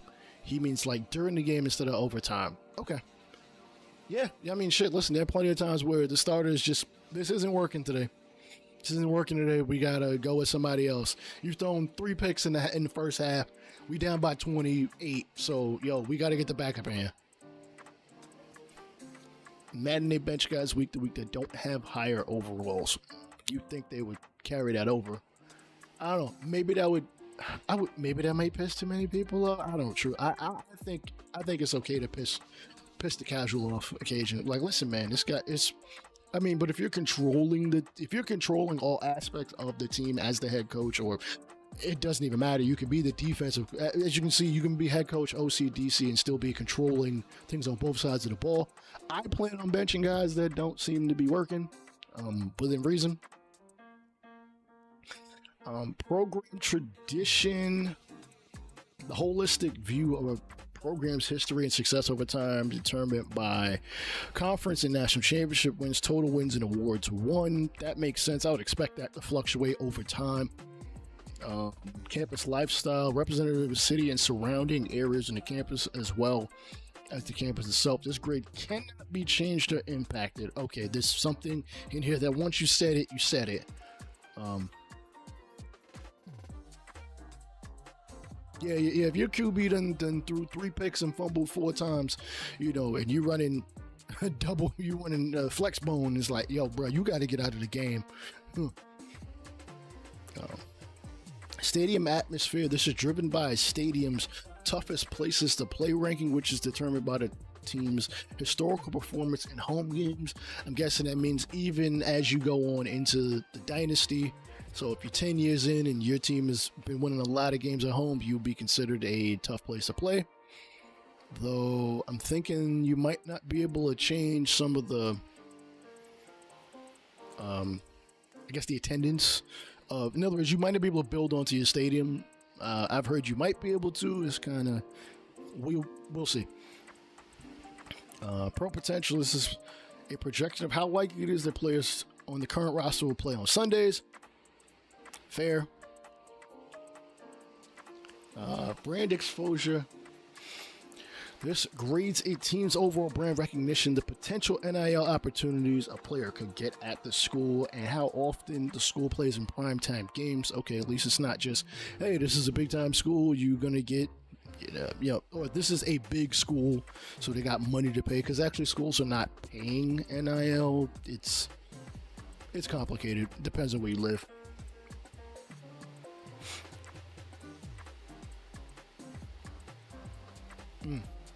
Farrell says in Madden, QBs that were the prohibitive starter in preseason get benched with a lower overall come week 1. Okay. So basically they sometimes go with the hot hand. At least that's in Madden. I mean, and I wouldn't think that'd be the case in college football just because there really is no preseason. Unless you might be playing a warm game. It's an FCS school. We'll see. Academic prestige. This ranks all universities based on real-world academics. This grade cannot be changed, which if you're doing a team builder, pick something and just go from there. You might not be getting smarty pantses. Conference prestige represents the overall strength of a conference based on a conference member's prestige. This is and coach prestige is a reflection of the school's coaching staff. The head coach carries the most weight, but coordinators are taken into account also. Oh, shit, I think I gotta sneeze. Coach stability. This measures how long coach staff has been in place and how likely they are to remain there for the next 4 years. So I'm guessing they're going up by contract.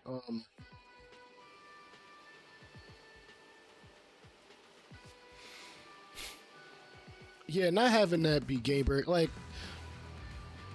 if the AI's gonna put their best players out there regardless, then whatever. It's not the end of the world. Maybe I'll just injure them to help them out. Proximity to home grade is unique to each prospect. Where the school is in relation to the recruit's home pipeline. Each grade is set on a unique grading criteria. For example, playing time is graded on a play period basis. The player's overall or projected overall, if they are a recruit, is compared to the team's roster to project how many years it'll take for them to become a starter. Actions on the recruiting channel will impact both playing time grade of both recruits. So basically, if you sign a new recruit, you can negatively impact a guy that might want to transfer there in the portal, or another prospect that you've already that you've been recruiting as well. So say it's like two running backs you're looking to recruit, and one of them might be able to get on, or it might be like, hey, I need the playing time, and then they get on. The other prospects will be like, all right, well, they even signed already, so I don't think I want to go there. Assuming they're the type of player that wants the similar amount of playing time. Championship contender uses a combination of your top 25 poll rate. What if you're not in the top 25? Current team prestige and an assessment of your current roster. And they determine this with the Buddy Elliott blue chip ratio. It looks like a percentage of your roster that is made up of 4 and 5 star players. There's brand exposure, NAL, blah, blah, blah. We already know that's not really going to be in the game. Most grades are dynamically updated throughout the season. Some only update at the end of the season. You got to keep tabs on your joint. Blah, blah, blah, blah, blah. Repetition. Alright. Highlighting will show you the steps you can take to improve it, where you are currently ranked amongst other teams, and as well as the players are at risk of transferring because they have a deal breaker attached to that grade. The deal breakers and why a player would decide to leave later. I mean, if you're not up to snuff with the promises or things of that nature. Academic prestige, as you can see here, is a part of Stanford, which makes sense. They are extremely strict about that shit. This player, okay, they've got no players at risk of transferring, which is interesting. Hell, I'd like to think some kid would be like, yo, I can't keep up with this workload. I gotta leave. I'm a good player, but I gotta go. You never know. But I guess that's not something you can change. That's not something the school can change. So whatever. Championship now you look at the championship contender grade, it is a C-.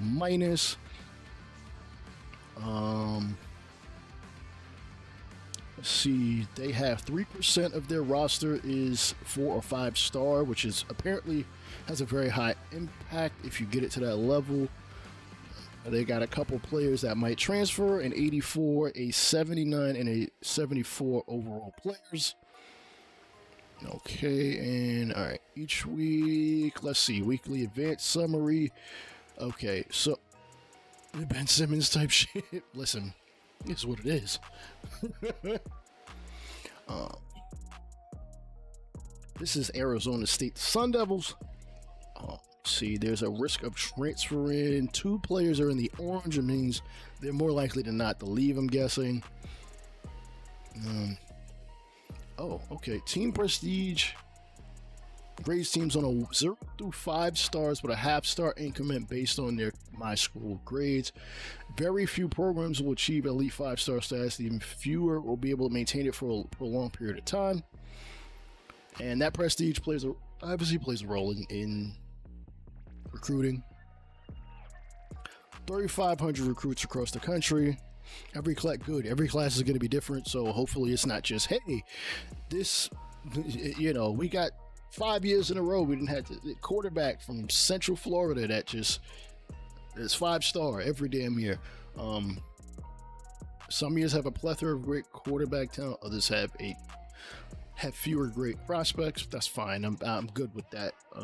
Certain regions will be more consistent in the caliber, quality, and type of recruits that they produce. Southern Cal is known for great quarterback talent, while East Texas provides some of the best receivers in the country. They didn't stop there. They went deeper to ensure to capture the authenticity of high school talent. Yes, East Texas is known for producing great receivers, but more specifically, they are known for how big and physical their receivers are. As a result, you're going to see bigger and more physical receivers come out of Texas, whereas South Florida is going to produce those fast guys. Fair enough. 14 different motivations for the recruits. Blah blah blah. 5 stars more likely is gonna more likely care about getting to the next level and winning championships. Blah blah blah. 2-star more likely to care about playing close to home and coach stability and academics. Yeah. Every recruit will have 3 motivations that they care about. Those 3 motivations will form what they call the ideal pitch. During the discovery stage, it is your job as a recruiter to find their ideal pitch as fast as possible to determine whether or not they align with your program. If the recruit does not align with your program, you're going to have an uphill battle to sign them. That makes all the sense in the world. There's a chance that one of the 3 ideal pitch motivations is a deal breaker. Deal breakers represent motivations that a recruit is extremely passionate about and will not budge on. If you do not satisfy their deal breaker, they will not talk to you. A deal breaker stays with a player forever. So once they're on your roster, they will still have the same deal breaker when you recruited them to your school. So you can think of that like a prom. Okay, so maybe they don't have promises. I would think they'd still have some promises in there, but I guess that's just going to replace deal breakers. Okay, fair enough. Because I guess with the... Oh, shit. Recruiting pipelines. I think they pretty much discussed this already, but various strategies and tactics, blah, blah, blah. They talked to a bunch of coaches. God damn, y'all got to stop repeating yourself. Can y'all just make this like a third of the length? Because I ain't even 50% of the way through this. Having a pipeline in Florida is much more valuable than one in New York. This was made clear that the traditional approach of having each state be its own pipeline wouldn't accurately represent the recruiting landscape. One of their goals was to balance pipelines in terms of quantity and quality of the recruits. So you're going to have to get down to the nitty gritty. So I'm from New York City. If you ain't already know, if that's a region, that's probably going to be my pipeline. Let's see. The result was reshaping pipelines that represent a geographic region rather than the state. I'm glad that that's the case, because not everywhere in the state is going to have, the same caliber or quality of player. Florida is now broken into 3 different pipelines: North Florida, Central Florida, South Florida. Similarly, Metro Atlanta is its own pipeline, whereas New York and New Jersey were combined to... Oh, fuck. All right, whatever. There are a total of 50 pipelines in college football 25, which essentially aligns to 50 states, but I guess it's a little different because as you can see, New York and Jersey are combined. I would think like the Dakotas are the same, Montana and Wyoming or some crap would probably be the same because ain't that many people in such a big ass space of big ass landmass. With our newly reshaped pipelines, next time was to look at every recruiting class in the last 10 years and identify which parts of the country they primarily recruited. And they developed a tiered ranking system to represent how strong a school is in a given pipeline. Each pipeline has 5 levels, and every school was given a pipeline based on historical data. The higher your pipeline level, the stronger your influence is in that region. This will boost your recruits' initial interest in your school, the impact of your pitches. I very much want to know what that means for a team builder team. Like, can you just kind of choose, or is that based on where you may have? Because I'm guessing team builder is just going to replace whatever school you will have to replace. So I don't know, say Central Florida, you make up a whole new team and you end up taking their pipeline, and I'm gonna assume they're rivals too, which kind of sucks, but it is what it is. Damn, my nose is mad itchy, I don't know why. A school's pipeline level will never change, which ensures that schools who are historically strong recruiters in a given region will always have the advantage. For example, Florida has historically dominated central recruiting in Central Florida in areas like Lakeland, Tampa, and Orlando. Similarly, LSU regularly reaches into East Texas and along the Gulf Coast. This also accurately reflects challenges of recruiting to a small school that is not located in or adjacent to a strong pipeline. Damn. Okay. Your school's pipelines will have an influence in the type of players you're able to get and where they're from. The bonuses for being the highest tier in a pipeline are extremely strong, and schools are incentivized to. Okay, damn. Because sometimes I like to just go about. I'm just gonna recruit all over, see what I could get. As Oregon, expect to compete often with the likes of Washington and USC for players in Southern California and Arizona.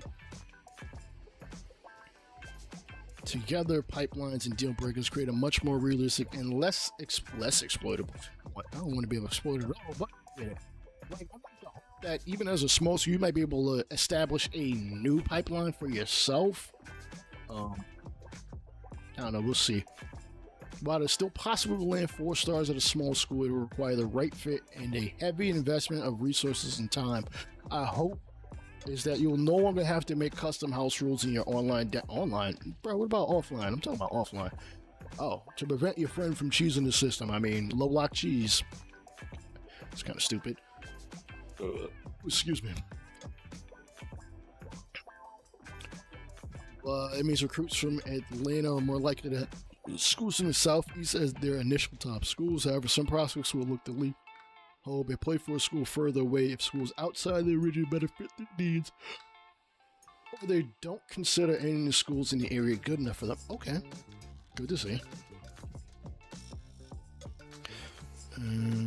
Similarly, most of the top schools for a prospect who value academics are going to be very similar to one another. For example, as Rice is a school in Texas. You will often see that recruits who are interested in your school are also interested in Vanderbilt, Northwestern, Stanford due to their high academic prestige. Okay. Depending on the motivations and the location of the recruit, it's possible for them to be open to hearing from any school or already not narrowed down the top 8 or even top 5. Once recruiting starts, blah blah blah, they'll go from open to 8 to 5 to 3 to ultimately hopefully committing. Great recruiters will recognize losing battles and make sure you ain't wasting your time on guys who you don't have a real shot at. I mean, obviously take some risk. You know, there may be a guy that's like, damn, maybe I might be able to reel him in, and then bam, hit him with the visit and the scholarship, you know, to try to jump over.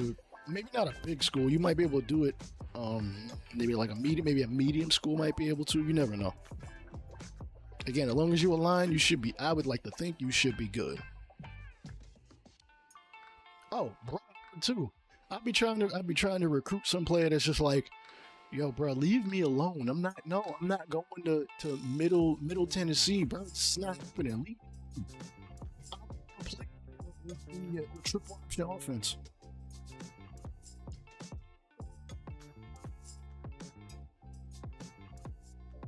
I'm just acting up. Discovery prospect. I'm just skipping. Advanced. Okay, good. You can do an advanced search, so you can look up position, player type, state, minimum star. Okay, minimum star rating, height, weight, handedness, quarterback. Oh, okay, that makes sense. Wait a minute. What about athlete? I don't think that athlete should be, because what if you can take an athlete and move them to quarterback? Because I've done that a couple times. Interest in your school. Okay, and that's during the discovery phase. You can only have 35 prospects on your recruiting board at any given time. I think I usually never had more than like maybe 20, because I wanted to try to give guys, like, initially even things out and then see where guys are, and then, you know, give them more time, at least in like NCAA 12. 14, it was just points. Team needs was one of the deal breakers moving positions. I don't know. But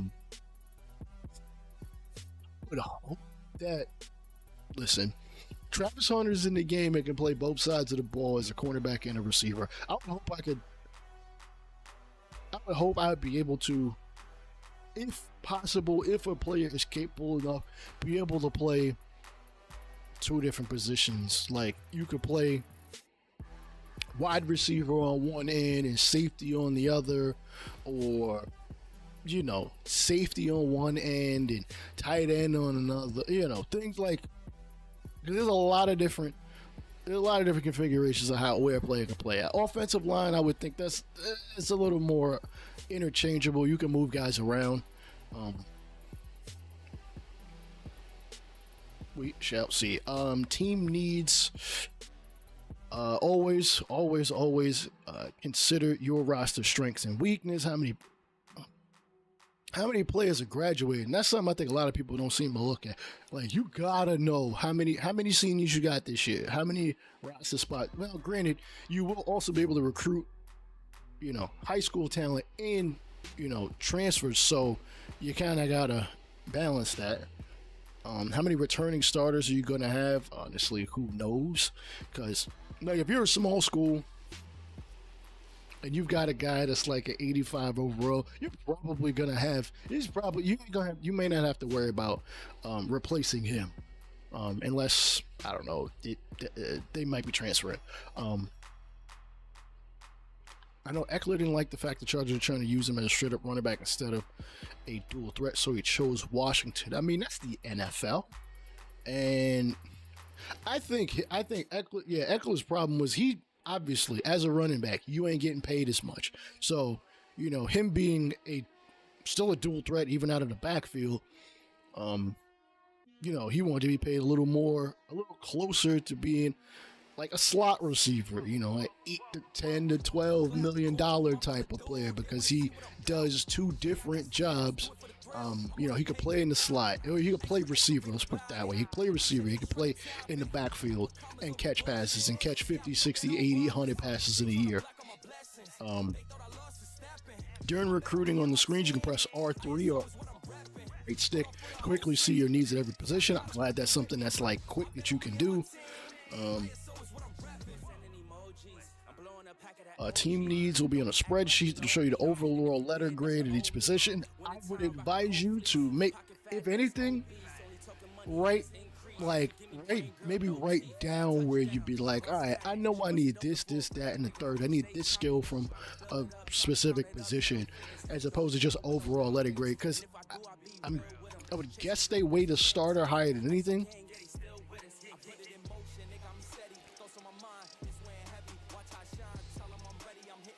Oh, yeah. Yeah, it would be interesting to see how dudes end up in the future. Not liking how a coach uses players at the position. Interesting. Yeah, I would hope. Yeah, I'm thinking, are you talking about in this game, or are you talking about NFL in general, or Madden in particular? Because I would hope that in this game, like, oh, I'm not using a guy. I guess that would play into playing time, but I guess even, let's say a receiver's getting 500 snaps in a season, like, oh yeah, you're getting playing time, but yo, I'm not seeing targets. Ooh, I hope they put targets as a stat in the game.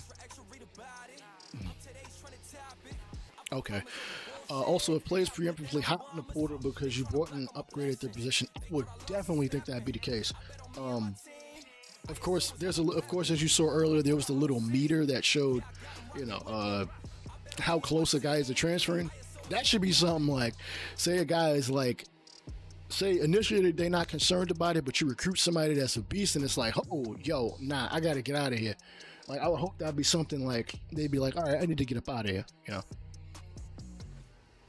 How many players you need at a position will vary by scheme. For example, if you run a pass-heavy offensive scheme such as the bear and shoot, you will need 10. Damn, I need 10 receivers. Yeah, I guess so. That makes sense. I would hope that plays into wear and tear. Whereas a pro-style offense only needs 6.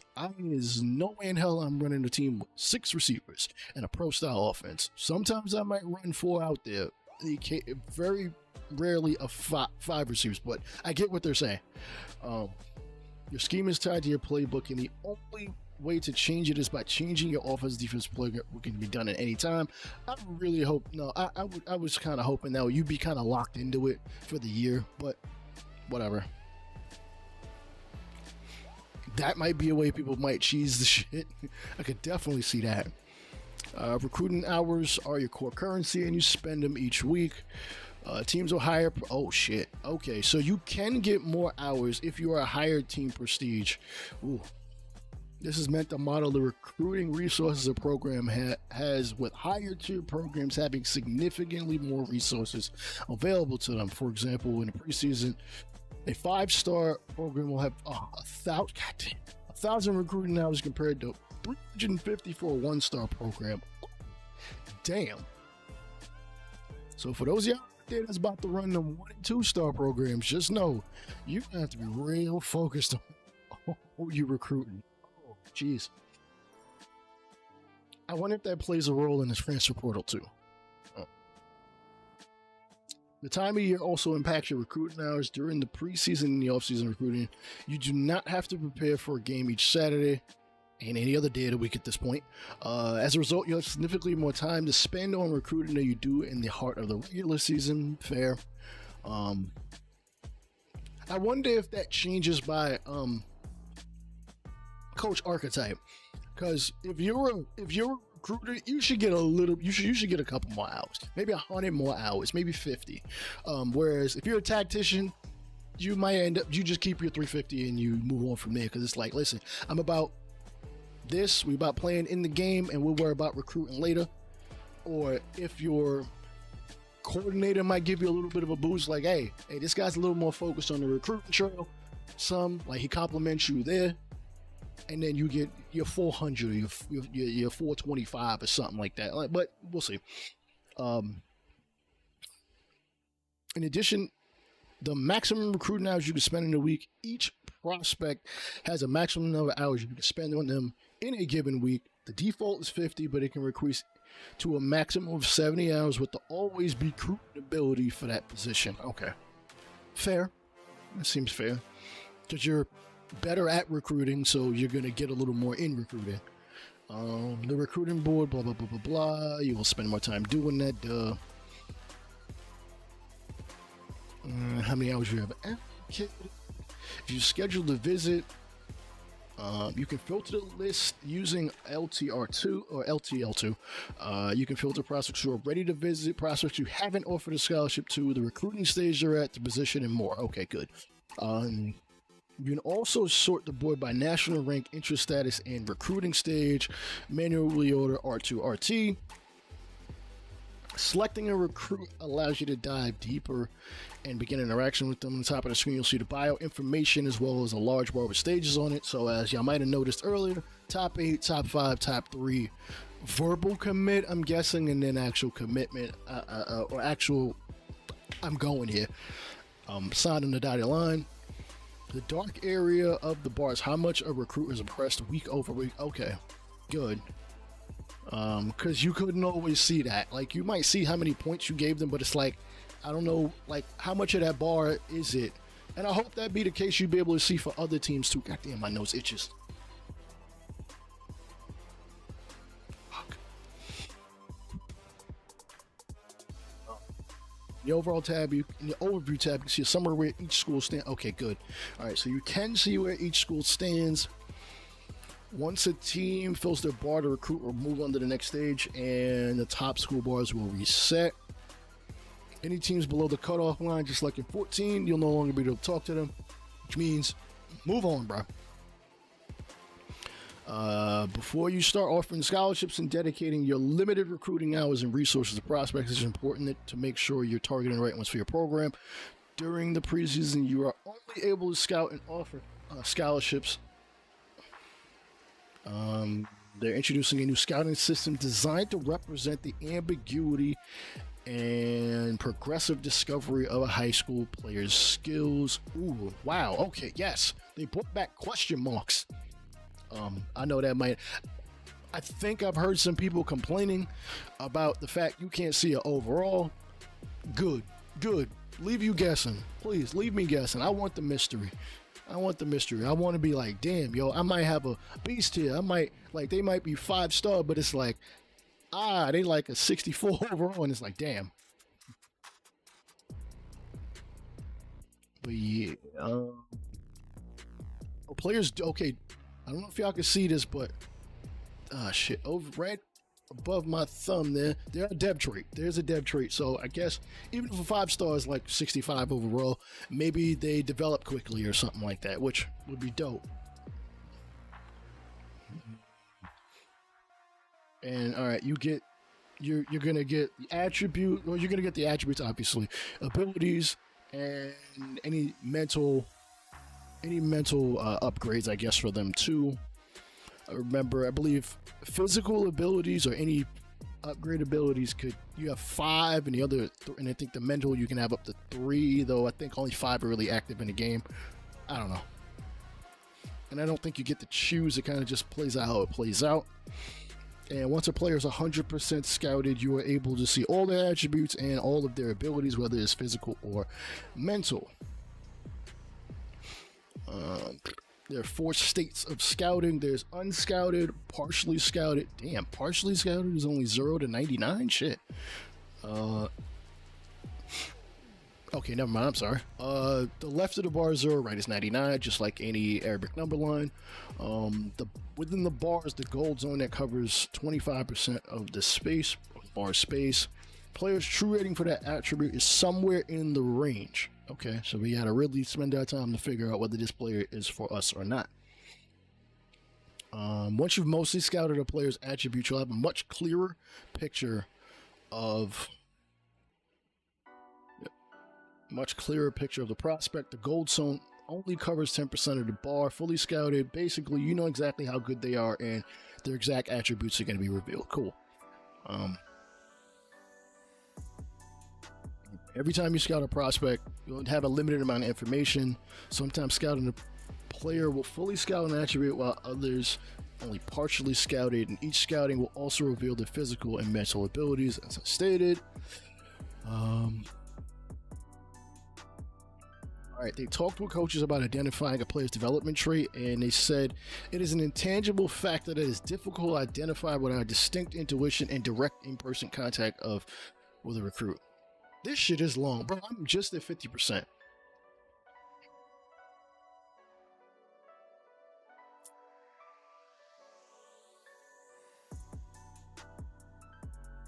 Oh, wait, there's something important here. All right.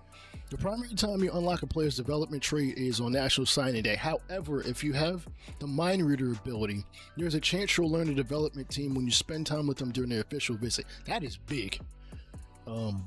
I'm guessing that might be something along the lines of, that might be a recruiting ability, and what they say is recruiting, tactician, and motivator.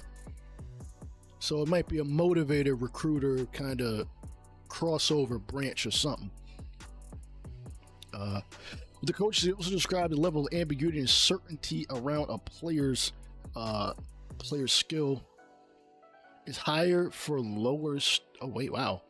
The uncertainty around a player's skill set is higher for lower star rated players. This is because of how much visibility the top prospects get from social media scouts and high profile camps. Conversely, lower star rated recruits generally have less visibility, which leads to a greater level of uncertainty. Yes, we can find diamonds in the rough. Yes, that is what I want to hear. So good, because I can't wait to find me some 1-stars that might play like a 4-star, who are from freaking West Bubble, Canada, whatever. They have modeled this uncertainty with the gem bus system. Good. In scouting a player, there is a chance you identify their true skill that is actually better or worse than their star rating indicates. For example, a 4-star bust is really a 3-star quality prospect, while a 4-star gem has a skill level of 5.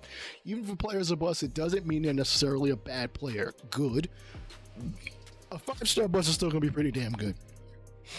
That's what I like to hear. Because there are, from what I've heard, there are more 3-star level players in the NFL than there are 5-star. I mean, it makes sense. The law averages, there usually are a lot more 3-stars, so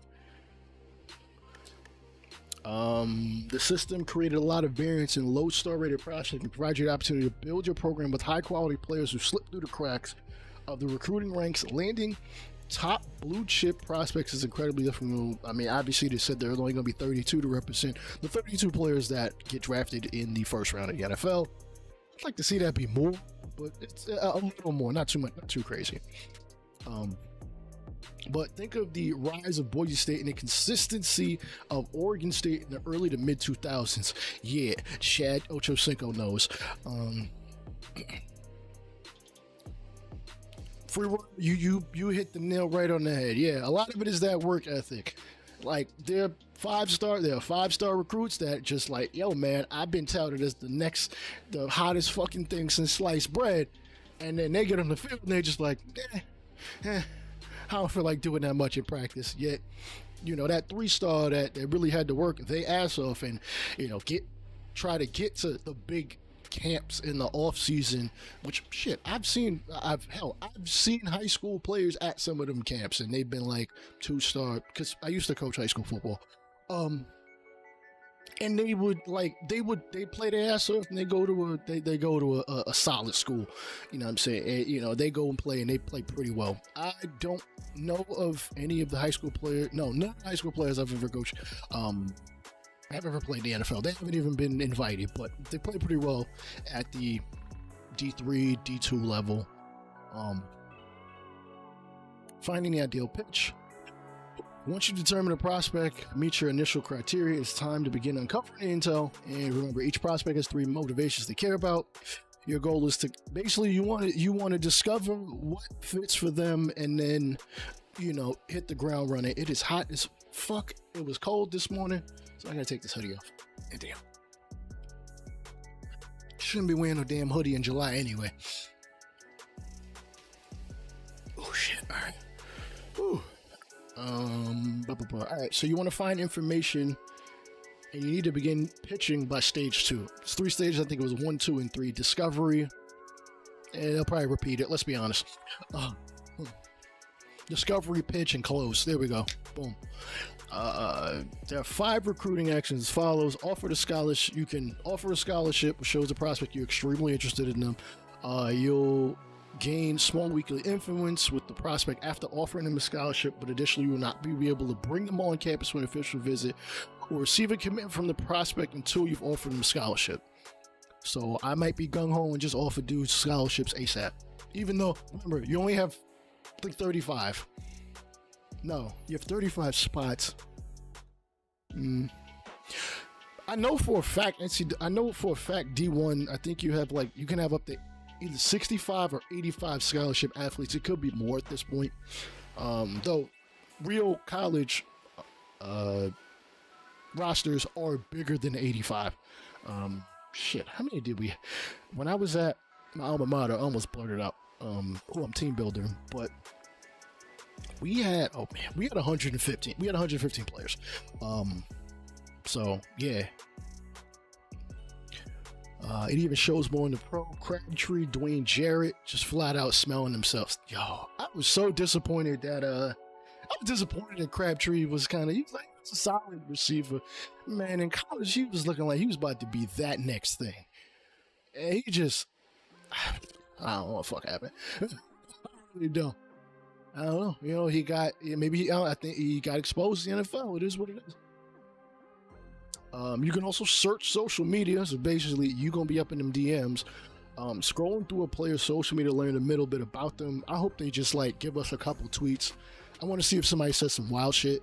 You know, somebody just, sitting there with guns in their profile and shit. I still recruit you. Especially if you're a Texas. If I'm choosing a Texas school, we all about that. Not we. I ain't from Texas. I have an aunt that lives in Texas, or used to live in Texas. She done passed a couple years ago. But yeah, you can also get a small bit of influence. Yo, we need them wild tweets. Listen. If EA can take that GTA 6 technology, had them recruits up in the club, have them up in the club, girls shaking their ass and whatnot. Like I'm with it. They won't, because the game won't be E for everyone. It'll just be rated D for degenerates. Alright, just be careful not to like an image from 3. That's crazy. You can DM a player. It should give you a small amount of influence to help you build a relationship. I think they said that was something that take 5 minutes. That shit takes 2 seconds. Contact friends and family. Make a few phone calls to the player's friends and family and close friends to learn more about the prospect, what the prospect values. You'll gain a significant amount of influence, and when word gets back to them that you call, grandma starts raving about you and your program at Thanksgiving dinner. That's kind of late, and that's late. That's like conference championship time, dude. I ain't trying. I don't know. Maybe that's a good time. Shit, just make sure your grandmother send me a plate, bro. Send the house from the recruiting coordinator. Every other coach on your staff, send every available resource you have to a prospect to gain as much influence as them. Fam, that's annoying. Nah, don't do that. Jeez. As you uncover their motivations, they will no longer display a question mark. If a motivation displays a red X, the recruit does not give a about that. If it displays a green check mark, this is something they care about. So I think they said there's 14 of them, and basically you try to figure out which three you could slap on, and if your school fits any one of those 3, or that you might be able to influence them one way or another, or influence them towards you, as opposed to being like, yo, I don't feel like, because I remember back in NCAA 12, like if you kept harping on something, they'd be like, yo, I'm hanging up on them. Peppa Pig style, just like, hang up. They wanted to make sure the recruiting wasn't a monotonous chore that took a significant amount of time during your week. Fair. With the reminder, every recruiting action is set it and forget it, meaning they stay week over week until a recruit either locks you out, commits, or decides. Okay, fair enough.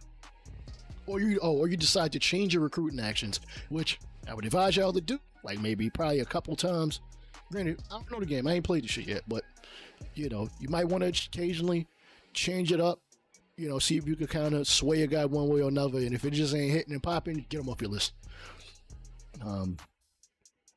Yeah, there are 14 different. It's academic, prestige, athletic. Oh shit. Fuck. I ain't gonna be able. Damn, I can't double click on it to make it bigger. Damn. Let me see. Oh. Academic prestige, athletic facilities, brand exposure, campus lifestyle, championship contender, coaching stability, coaching prestige, conference prestige, playing time, pro potential, playing style, proximity to home, program, tradition, and stadium atmosphere. I think that was 14. And as we can see, Quincy Ogletree, who is a left outside linebacker. I wish they just said outside linebacker and I just put him where I want. I'd probably do that anyway. He has a check mark for pro potential and a check mark for a program tradition, and he's got basically X's everywhere else but one. They haven't figured that out yet. And here are the actions again.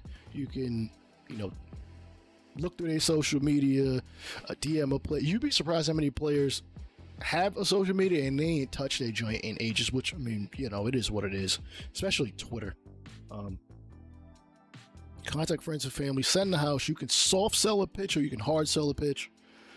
Schedule a visit and offer a scholarship. All right, looks like this person searched social media and spent some time scrolling through a player, and they got I guess one little green arrow for influence. Stage 2 is the pitch.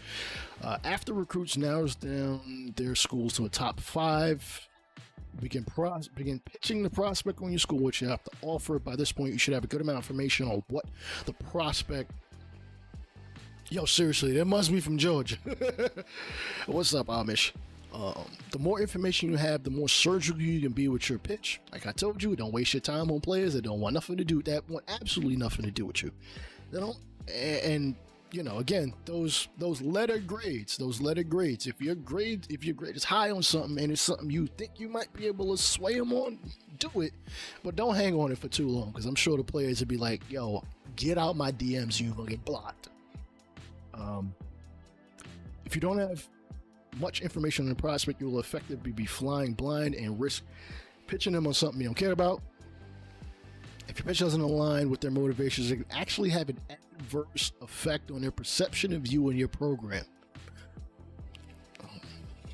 Again, you can soft sell awards a moderate amount of influence when choosing the correct pitch. It also limits the downside risk and penalty of pitching the prospect on something they don't give a dang about. This is best for when you have some idea of what a recruit is motivated by. Hard sell is the most, basically, yo, I'm hammering it home, trying to get this. But if you're dead wrong, it's gonna hurt you big time. It is best to hard sell a recruit when you know their ideal pitch, or you're desperate and just hoping for the best. All right, fair enough. Sometimes you gotta throw that 3/4 court heave and see what happens. Or kick that 60-yard field goal. Believe me, some of these college kickers can't kick it from 60. Back when I was working with my alma mater, the kicker could get it for about 63. They never attempted it during the season, but he could kick it from 63. Granted, there was wind. Actually, I think there might have been wind. But yeah, no, I definitely remembered him nailing one from 63. Like, not barely over the crossbar. Like, it was good. So one learns about what they care about, but don't wait until it's too late with the hard selling points. Yes. Yeah, selling points off the hard. My nose is itchy. My school grades will ultimately determine how well your pitch lands with the prospect. You can increase the impact of your my school grades with the upsell ability. You can sway a prospect and change their motivations, even if you don't perfectly align, and successfully swaying them, giving them the second ideal pitch that is only available to you. So do take your chances. Take your chances if you think, say a prospect has like average academic prestige, you're like a B+. You might be able to sway. I could probably not get that communications degree and go to, I don't know, bio or something. I don't know. Your chances. Oh, wait. Oh, wow. I almost skipped over something. All right. So you can sway a prospect into a second pitch. You can also sway them into a third one. It is possible a second pitch ideal pitch also creates a third ideal pitch combination as a result. Damn, that's nice. Boom, boom, boom. Your chances of successfully swaying a prospect increase the more overlap there is between their ideal pitch motivations and the pitch you're trying to sway them on. It is possible to sway them on a pitch with zero motivation overlap, but it is a low probability of success. All right. Here we go. Find something and then go big pitch. Yeah, not a bad idea. Or you could, probably go big pitch first and then hammer it again. I don't know. For example, let's say a prospect's current ideal pitch is hometown hero, which includes campus lifestyle, proximity to home, and program tradition. To increase your probability of success, you want to sway them on a pitch that has one or two of the hometown hero motivations. Let's say the prospect on the college experience pitch, which includes the academic. Okay, I see. There are 14 pitches, but some of them kind of, they fit in a certain category. So if you hit on one, you might be able to sway them on another one, and then another one. But yeah, college experience, hometown hero motivation is the college experience pitch, which includes academic prestige, campus lifestyle, and stadium atmosphere. If our sway is successful, the prospect will now care about academic prestige and stadium atmosphere. In addition to the three motivations they cared about as part of the idea. Okay, so you could get the three, and then obviously you want to try to finagle your way through some of the other 11. Though obviously some of them they're not going to care about at all. A successful sway gives you the ability to pitch two or more. I realized I just said this. Gives you the ability to pitch two or more ideal pitches for maximum influence gain. Cool. Yeah, just get him to care. Get him to care. This player, Taylor Masafilo, a power bag from Opelika, Florida. He was hard sold on something. You got the most influence. He got okay. So all right. So you can get more of those little green arrows. They spent the time and they swayed him in a way that really, probably pushed whatever school this is, Alabama, to he'd be closer to their top 5, top 3, maybe top 1. You never know. All right. And as you can see, I guess these are some of the 16 pitches. As stated earlier, the academics, among many, many, many others. This is a long blog. Okay, we are like 2/3 of the way through. The final step in recruiting is the close. All right. In order to schedule a visit with a prospect, they got to be in your top 5, and you need to have offered them a scholarship. No recruit wants to take the time to visit somewhere they won't even give them a scholarship offer. Damn, I can't just offer them the scholarship. I can't offer them the scholarship when they're there. Put a little pressure on them. Hey, you already here, bro. That's on the dotted line. That's a little wild. Much to answer your question, yes, it is 20 different pitches. 20 different pitches. And I'm guessing some of them might be position specific, because this little horse here is workhorse. That could probably apply to some other position, but we'll see. A recruit can only take an official visit to a school when they are on a bye week or they have a home game. Okay. Additionally, schools can host up to 4 recruits in a single week. I could have sworn you could have hosted more back then. I could be wrong. When scheduling a visit with a prospect, you'll be charged 40. You charge 40 hours. Okay, fair enough. Actually, think about it. That kind of makes sense. Because, all right, the prospect arrives Friday. Friday evening. The game is Saturday afternoon or evening, morning, afternoon, or evening, and then they leave sometime early Sunday. They spent about 40 hours there. You spent all of Saturday, which is 24, and then the other 16 hours, you spent 8 hours plus the time you get in there and the time you leave. The average you can get across the country on a flight in about 8 hours.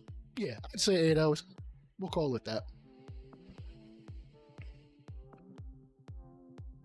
One would think a player would care about more than 3 things. I do too. Yeah, they're going to be recruiting hours. Depending on the prestige of your school, it can range anywhere from $350 for a low prestige school, probably 1 prestige, all the way up to $1,000 for a big school. And even a small school can get a couple more hours depending on the abilities your coach has unlocked. So once you have certain abilities unlocked, you can get 50 more hours, 100 more hours, maybe 150 more hours, even if you're at a small school, maybe even if you're even at a big school. Like, say you got that recruiting ability, you're at a big time school, 6-star, and there you're already getting 1,000, and then you get like 200 more, which obviously you're going to need for some of the top flight players you're going to want to recruit such a big school. Scholarship numbers, of course, would also vary depending on the available players. Yep, I agree with that too. I believe that be the case also. All right, so once you schedule a visit, you charge $40, and then this allows you to continue your normal recruiting of the prospect in the same week. Okay, once you schedule a visit, which makes sense because they're on campus, you're gonna be around them, you're gonna show them off to school and yada yada yakety schmackety. You know, they'll probably go to a party or something. All right. The visit is broken into two more main parts: scheduling and activity. This is basically just like NCAA 12. Basically, when they come there, you choose a couple of activities for them to do, and then you go from there. Waiting to bring a recruit in for a big-time rivalry game late in the season could have a lot of upside, but it also carries the risk since there's a chance a prospect will commit elsewhere prior to your visit day. Boy, I can't wait to have these just wild decisions like, yo, it's week 4. I've got 300 hours. I need to figure. I don't have that many prospects. I don't have that many prospects locked up, but there's this one guy who might want to come to this school. You know, I got to burn those 40 hours. I got to schedule. I hope he wants to come to the school. I got to do a season as opposed to late. I remember in 12, I used to schedule them like really late in the season. I'd usually try to schedule my bye week somewhere towards the middle of the season if possible. Just, oh damn, yo, you got to throw that into account too. Assuming you adjust your scheduling, where are you going to put your bye week? Because you want to have it where you might be able to bring in a recruit, but you also want to rest your players. So this is going to be fun. Anyways. Yeah, depending on your school, depending on the school you're using when you first start, or at whatever point in, because say you're 10 years out and your school's prestige has gone up, and you're gonna get more recruiting hours because of that. So the games recruitment teams, those games are huge for best recruits, far more than ever. Yes, absolutely. Who you play the day you visit matters, just like you said. Every visit during the regular season comes with a set of game day stakes, which determine the influence bonus you will receive with the recruit for winning the game and the potential downside for a loss. The stakes are set by importance and the visibility of the game the prospect will attend. Let's be honest, nobody wants to go to a game in a week environment. Fair. Playing a lower tier opponent will provide very little upside and major downside if you lose. Makes sense. Conversely, playing your rival is also a top 5 team will leave the potential to leave a lasting impression. Of course, you can avoid any risk entirely by scheduling during a bye week, but you also get no game-related bonuses at all. Again, you make decisions. That's that game theory they were talking about earlier. Quick question, transfer portal. Was there more on that today? I will be watching, but I do have some business to attend to. It's completely plausible. I didn't get to it yet. They did mention it. As far as recruiting versus the transfer portal, there's a couple of things from what I've read so far. You will be notified during the season, or you will be able to take a look at players that have the possibility of leaving. How close they are to leaving, color-coded bar or color-coded bar. You will be able to attempt to bring them back. You might have to promise them something. Players with a deal breaker in which you don't follow through, which are essentially the new promises. It more than like, yeah. Free world. I think it is further down in the blog. I'm just explaining what I know now. Oh yeah, absolutely. I want that challenge. I want to have to be like, dang, I'm not playing my 6th-string wide receiver that much because we run option and he's never getting on the field. Appreciate it. Yeah, no, that's all good. No, take care of business. Take care of what you got to do. But yeah, and once you get to the transfer portal, once you get to the transfer period, you will have more time to, because I mean, obviously, it's less players to recruit or less players to bring in. And yeah, you just go from there. I think, again, it depends on your school's prestige. And you'll probably, I know you'll, like I stated earlier, you'll end up with initial 350 to 1,000. You probably have something like 500 once you get to transfer portal time. And you got to recruit them basically the same way. Those recruits will know of where you have, those recruits will have a memory of, if you've recruited them in the past, have the same deal breakers, don't change at any point in time. And if you know they maybe it's somebody you recruited 1 or 2 years ago, and they're just like, all right, it's time for me to leave. They remember your school, and then you finally get them 2 seasons after you initially recruited them. There are 14 activities once you get a visit, and each activity maps for a prospect motivation. Similar to pitches, the alignment of your recruit's interest level in an activity or in your My School grade will determine how much the recruit enjoys said activity. Nailing the visit can often be the difference between bringing in a top 5 class and being left at the altar on signing day. If things go well, there's a chance recruit will verbally commit to your school following the visit. Bro, I need you to just come to the school. I already offered you the scholarship. Sign it, come through.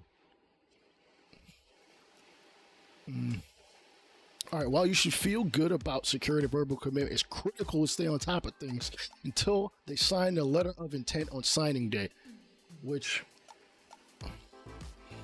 I think in real life, a player can get out of a letter of intent, but I think there has to be like real specific circumstances. Which, I mean, I guess now that players can transfer and immediately play, it's not as much of a risk. If a player is verbally committed and they have a deal breaker, they will decommit from your school if you fall below the required grade threshold prior to signing day. So winning in season and accomplishing, coach goals, do still play a role while you for a guy that got to verbally commit in week 6. It's week 12 and y'all are, 2-8, and they're just like, bro, I can't come here no more. I can't come to this school. This ain't working for me. Once a player is signed on National Signing Day, you have nothing to worry about until they arrive in your camp. Your next challenge is keeping them happy and out of the transfer portal. As you can see, this is strong safety Brian McCadley. He visited the UGF Pandas, or Alabama, really.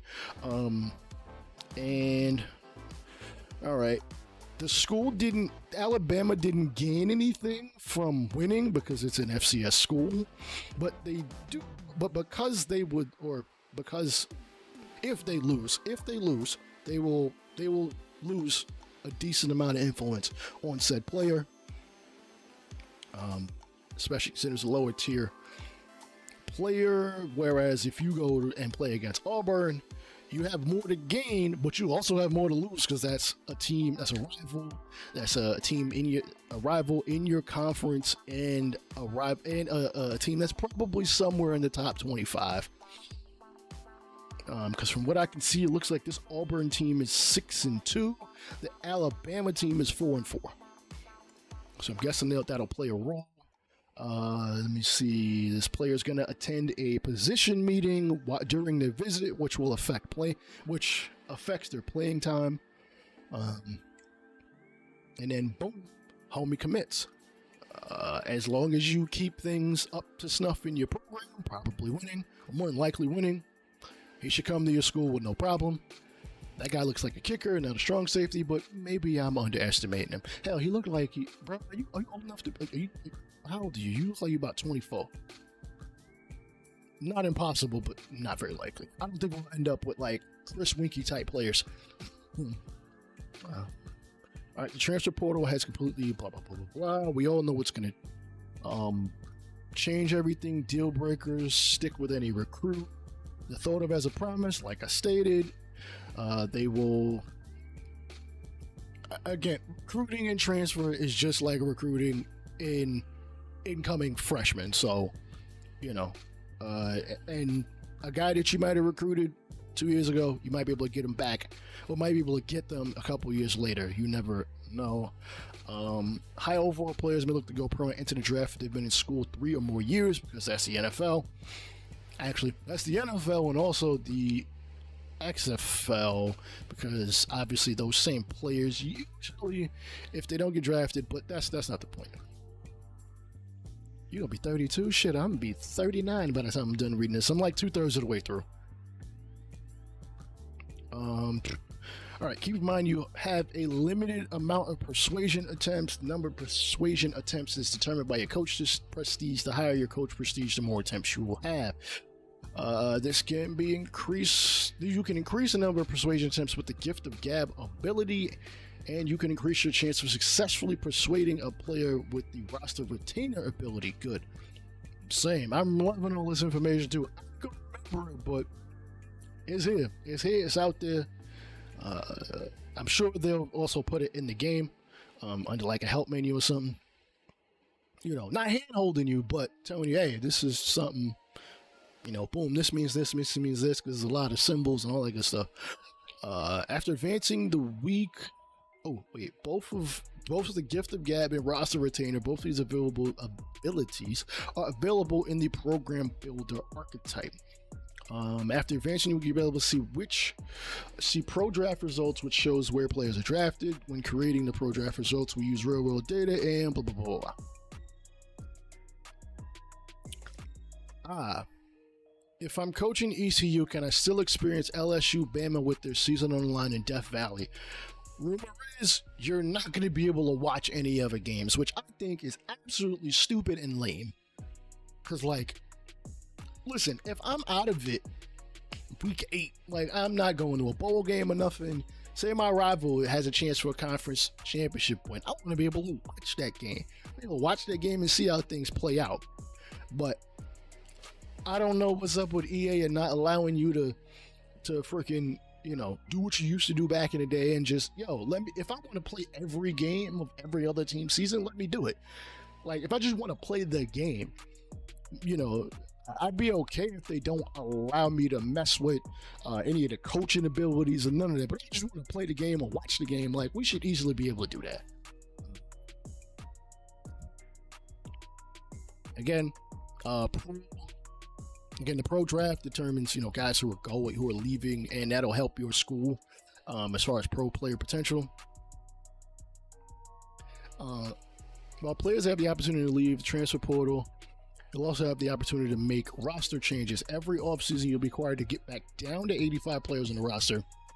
Unfortunately, that means if you're over 85, you'll be forced to encourage players to transfer and find a new home. Okay, I thought I just cut them. Even if you're at or below 85 players on the roster, you can still encourage players to transfer in order to make room for new players for the next season. And no, you can't encourage the brand new freshman you just signed to find a new home once he gets on campus. I mean, damn, he already here for a year, so here for a year, whatever. He just gonna have to hope somebody get injured. All right, one of the goals was to make the transfer portal as authentic as possible. It begins with obviously players leaving. Schools may face a mass exodus of players while others will remain untouched. Oh boy. The dope thing about it is that it gives incentive to multiple dynasties with different tiers of teams. I agree. Yeah, I know I'm more, depending on how much time I have to dedicate to either of the two dynasties I'm gonna be putting in. There's definitely gonna be one that is like curated, you know, chopped up videos along with other, you know, chopped up video and maybe the occasional stream. And then assuming this 30 team user league comes to fruition, I will be streaming that. Of course, I say this now, and I might back out of one or the other. Honestly, if anything, I'd be more likely to back out of a user league than, you know, making videos. I enjoy the video making process. Streaming is its own devil in itself.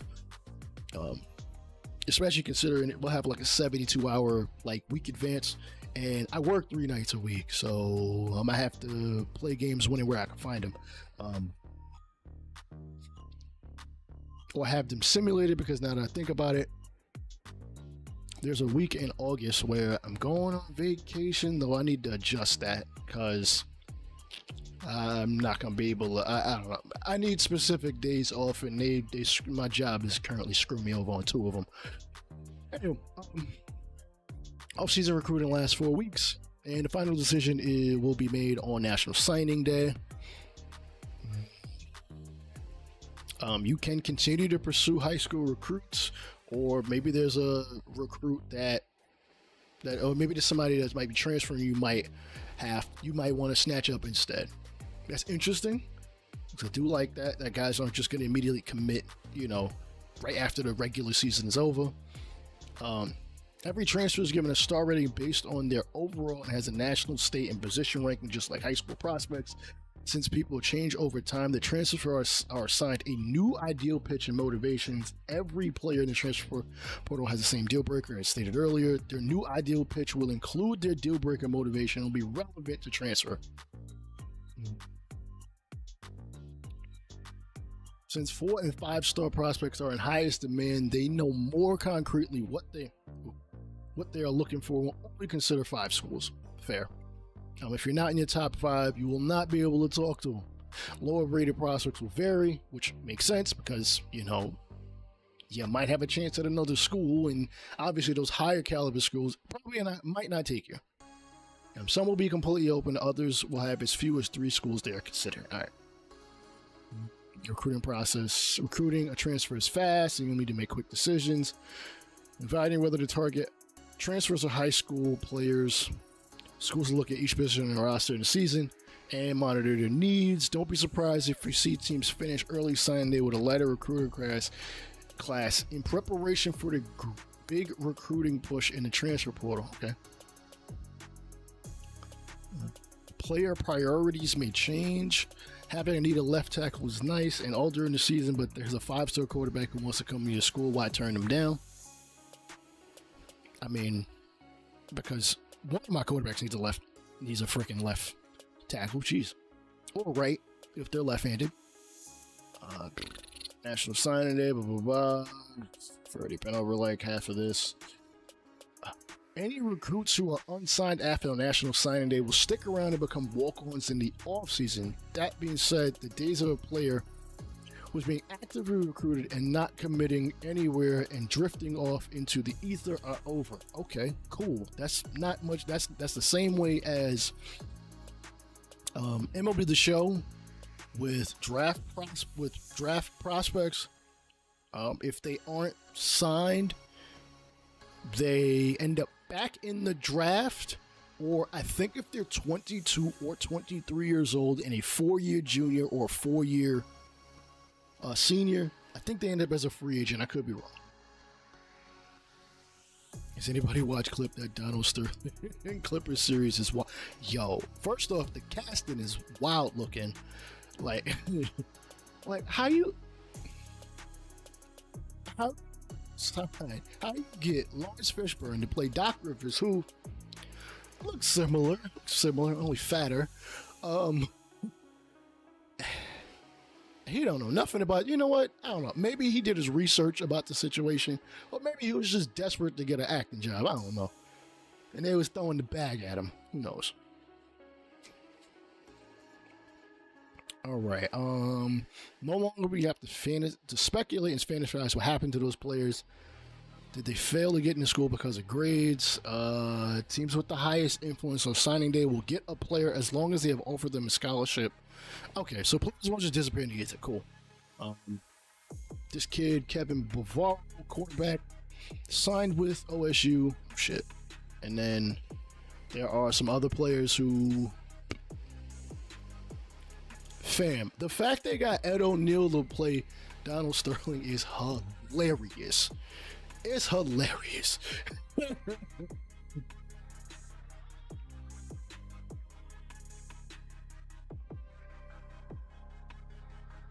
So any athletes that you signed in recruiting, I guess you're going to have to give them a position that'll automatically be assigned their primary archetype position when you advance, I guess, through National Signing Day or through the offseason week or whatever it is. Players will be able to change players will be able to change to any other position regardless of their original position. The position change spreadsheet will show you their projected overall at a new position, which archetype they will become, where they were ranking in the depth chart, and blah blah blah blah. Oh shit, yeah, you definitely have to catch up. Shoot, I might have to actually start watching at this point. I know they're a couple episodes in. Once you confirm a player's new position, they will receive a new set of physical abilities that are specific to that archetype. Physical abilities and your tiers they receive are determined by new attributes. Mental abilities do not change unless the mental ability does not apply to their position. Again, I was hoping that there would be the opportunity to have guys play two positions, you know, one side of the ball and the other. But just like MLB The Show can't seem to get two-way players. Soon this is something they want to be like, let's not touch that quite yet. We'll see. Player progression. All right, while players can improve throughout the season, the bulk of their progression and development happens in spring and summer. Makes sense. Every season we see players who put in the work during the offseason come up with BFS. Overall, significantly better player, blah, blah, blah. All right, cool. That makes sense.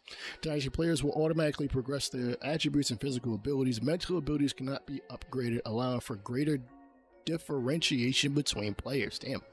All right. I guess. Whatever. I'd like to be able, at least be able to move up one slot from, you know, bronze, silver, gold, or whatever levels they have, tiers they have it at. But it is what it is. Players will progress during the season by on-field performance. Progression happens after the position changes stage, which makes sense. The amount of player progression in the offseason is influenced by their school year, coach abilities, and developed depth trait. Cool. All right, simulate the real-world difference in physical maturity between a freshman and a senior. Younger players like rising sophomores will take larger leaps during the offseason than a rising senior. A player's coaching staff will have significant impact on their development. Example, motivators can have the pay it forward ability, which awards bonus XP to position group every time a player at that position is drafted in the first 3 rounds. Motivators can also put in the work ability, which increases off-season player development in a particular position group. And this will also be further modified by player trait. Cool. Player depth trait. Normal. Most common, standard rate, expect them to steadily grow. Impact, they'll progress faster than normal with higher upside. Star is a potential Sunday player. There are very few of these to go around. They'll establish themselves earlier as fast learners and the best of the best. Obviously, their potential will be the greatest sum on the face of the earth. Once a player is on your roster, the depth trait is known, and you can see it in the player card. It's hidden until National Signing Day unless you have strategic archetype mind reader ability, which you can see it during the visit, as stated earlier. As opposed to progression each attribute individual, example, trucking, players will instead progress an entire skill group. It's July, game comes out most likely early September. I mean, at the rate I'm reading this, yeah, pretty much. The skill group is a collection of related attributes for a running back. Power skill group includes trucking, strength, stiff arm, toughness, jumping, and injury. Okay. Every skill group has a max level of 10. Each time you upgrade a skill group, it will increase 1 level and progress everything else. So basically, it's the same thing as Madden. Basically, the same thing as Madden, only we don't have control over it. Cool. Whatever. Once a skill group has hit the cap, it can no longer be upgraded unless coach has the archetype and the limitless or put a ring on it abilities. Oh, 2K. Oh yeah. 2K will be out in like 2 months. Limitless provides the chance to increase a random skill cap every time a player levels up, and put a ring on it provides a chance to increase their highest skill cap after winning the natty or the conference. Oh boy, this is about to get crazy. As Scott described in blah. All right, players can have 5 physical and 3 mental abilities. Both have 4 tiers: bronze, silver, gold, platinum. Physical abilities are determined by the player's archetype, and mental abilities are position specific. So there's basically ratings caps for all of this. Platinum workhorse ability player must have 95 toughness. Dynasty players cannot upgrade their mental abilities. The player does not come as a freshman with a particular mental ability. There's no way for them to earn that ability through progression. I'd like for them to at least be able to do that, maybe at the expense of some physical. I don't know. Physical upgrades. I don't know. We'll see. Maybe that'll be a future thing. This guy has headstrong, fan favorite, and has 5 different physicals. Who's that? Quinshawn Judkins. And shifty, sidestep, takeoff, 360, and recruit. Impact play. Yes, impact players are back. And obviously we'll be able to quickly identify the key players. Each team will have at least one offensive and one defensive player whose impact. However, unlike the past, there's no limit on the number of impact players a team can have. Yes.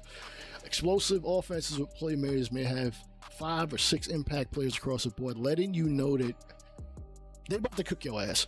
I was gonna say, I would hope that would apply to offensive linemen, and as you can see on this team, they have 3 offensive linemen and 2 tight ends or 2 wings. I'm gonna call them tight ends because I don't know what their positions are.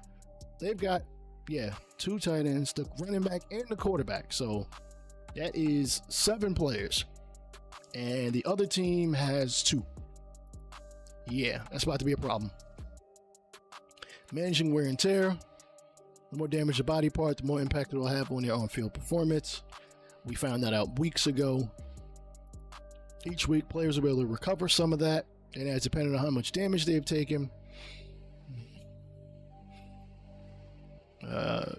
Alright, so say in the previous game, the back severely injured his right ankle, but only slightly damaged his shoulder. The shoulder would be fine, the ankle won't be. Yeah, they damn near whole line, your 2 tight ends, or I'm assuming they're tight ends. They could just be in a real tight formation where those are 2 receivers. But yeah, they look like they about to just dust whatever team is in front of them. You could decide to sit a player to kind of recover some of that wear and tear, so they get back to full health maybe, or you could play them at the risk of increasing how long it takes for them to fully recover. They have set minimums that a player will always recover to when advancing during the week. Okay.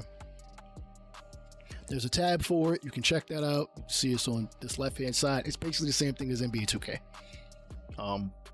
Where actually it'll show you what a player's ratings they will lose depending on the wear and tear.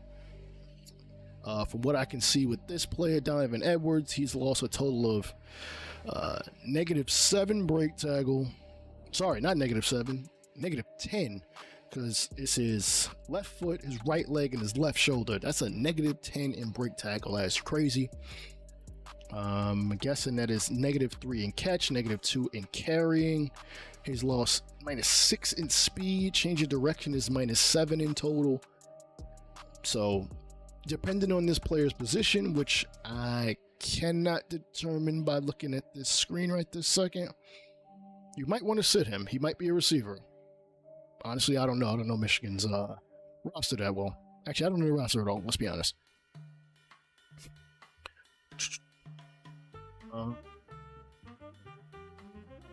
Most professional leagues where the league is templatized and uniformity helps drive a quest for parity, college football is a sport that marches to the beat of its own drum. So basically, there's a lack of conformity. So, do what you got to do. If your team is different than everybody else, then hey, you got to manage your team different as well. The college football playoff starts with a 12-team format. Apparently, there's a lot of intricacies with how the CFB format that we'll have to get used to. This is brand new.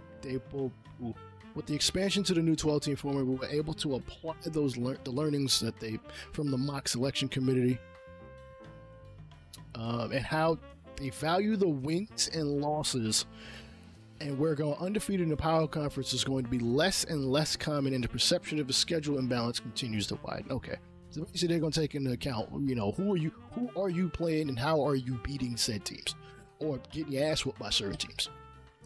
While the media and coaches poll run throughout the season, you need to wait for the calendar to turn in November before you start getting a peek at the 12-team bracket shaping up. As we can see here, it's got to be November because there's seven or 8 games into the season for each of them, and this season is played out where it's Ohio State, Alabama, USC, Georgia at number 4 despite being 5-2. Oregon at 7-1, Iowa, Tennessee, Notre Dame is number 8 but 6-2. Penn State is 5-2 at number 9, Oklahoma State, and so on and so forth. And they show 13. I'm guessing they'd show all the top 25 teams of it. All right. They created unique logic for the CFB playoff poll to model how they anticipate rankings will look in a new format. Generating a believable opinion based poll is no easy feat, blah, blah, blah. All right, they projected what may happen versus being able to use real-world results. So they can't use real-world results. They just got to go off what goes in the game. You are what your record says you are is a misnomer. Actually, I kind of agree with that. Within reason, obviously, who you play in front of you does matter. School and conference prestige can impact where a school finds itself. So if you 8-0 in Conference USA, you might not even crack the top 25. It is what it is. But yeah, you got to wait till November, and each week of the season, the coaches, the media, and the CF college football playoff polls end up ranking those 12. It sounds kind of like BCS. Sounds like BCS, just to make a playoff, which is whatever. It's fine at this point. Once the rankings are set, it's now time to seed the bracket. All right. The 12-team format is a 5+7 model, meaning the 5 highest ranked conference champions will get automatic berths, and the remaining 7 spots will be filled in order to fill the final CFP ranking. The only way to get a first bye is you one of the top 4. Fair, because you're not going to be able to play 6 games in the first round. It's impossible in order to make the tournament flow right. So an undefeated Notre Dame or any other independent, as well as the winner of the Pac-12, can be seeded no higher than 5th and will never be eligible to skip the first round. So ain't no point in being independent. Maybe not know what point, but the 5th automatic qualifier did not get the first round. But makes sense. Okay. If I rearrange the conferences, wait, can I? I'm wondering, because I know in 14, well, you could get rid of automatic bids. If I'm able to do that, I might do that. Who knows? It might create an unfair, college football playoff, but maybe we have no control over that. Yeah, as you can see here, this is the 12-team format in this simulated. They don't have a conference, so they're playing, sorry. They do have a conference. I forget what conference they're in.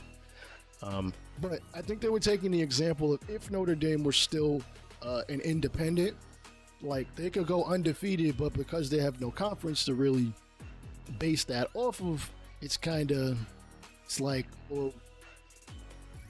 basically like trying to fill in the math equation with a 0 in there, where you got to add 0 and then divide it by, basically it's going to lower the ranking, so they can't be 5th. The independents can't be higher than 5th because they don't have a conference. You probably are forced to leave a team in the independent spot. I hope not. I would hope that's the case. And I'm guessing not having a conference would hurt a bit in. Yeah, they are. Oh, they are still independent. Yeah, so they would definitely be basing on strength of schedule.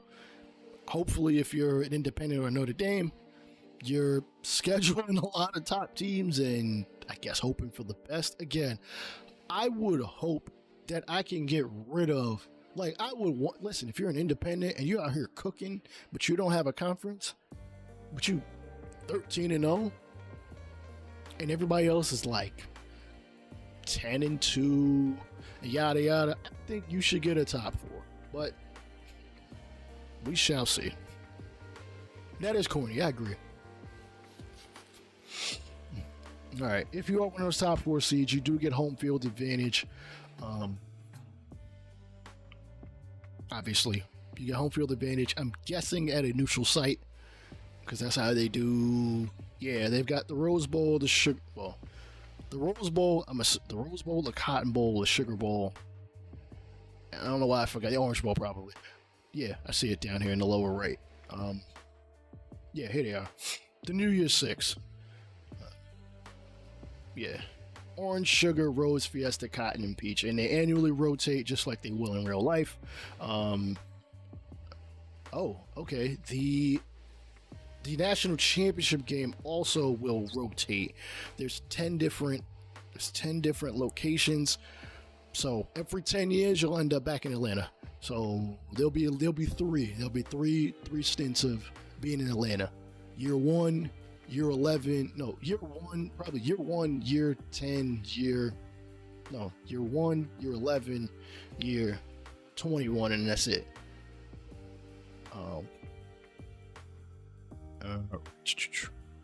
They also feature 34 bowl games used in real-world bowl tie-ins. So the R&L New Orleans Bowl will feature Conference USA, and the Sun Belt, the TransPerfect Music City Bowl will feature teams from the SEC and the Big Ten.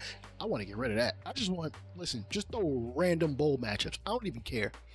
I think that's way more fun.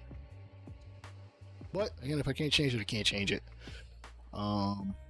You'll get bowl projections at the same time as the college football playoff projections. So each week you keep winning, you can end up in a more prestigious bowl, all while still trying to get into the college football playoff. Speaking of new era, the latest round of conference realignment, and just like the 12 team, you'll be able to experience the new reality. All right, so, probably custom conferences. I'm very sure you can move teams around. Every conference is set with their 2024 alignment. The Sun Belt is the last conference to feature division, and the schedule lines was set for both the current season as well as future year rotation. The SEC will accurately follow the 8 with 1 protected opponent, while Big Ten will utilize their 9-game flex protect model. And so, need a refresher, who to follow along with the conference races. Just look at the conference standings to figure out that. Be your own conference commission. If you prefer to reset conferences to a previous configuration, push forward to a potential, or just blow everything out and make whatever conference membership you want and adjust the rules you like and have. Yeah, cool. All right, cool. Custom conferences, because I already know I'm going to shuffle the deck at some point. For what reason? Just because. Don't know what season I'm gonna do it. It won't be year 1 and probably not year 2 or 3, but we'll see how things play out. You can reduce any conference to as few as 4 members or grow any conference as long as 20. In addition to moving schools into a different conference, you can have a school go independent for the ultimate college flexibility. Remember, it comes at the expense of the potential first-round bye. Anyways, you can edit conference rules. It's basically all the same stuff you used to be able to do. Put divisions on or off, name the division, number of conference games, conference championship game on or off, a championship game location, and championship game selection criteria, top teams by conference record. I'm sure there's like 2 or 3 more.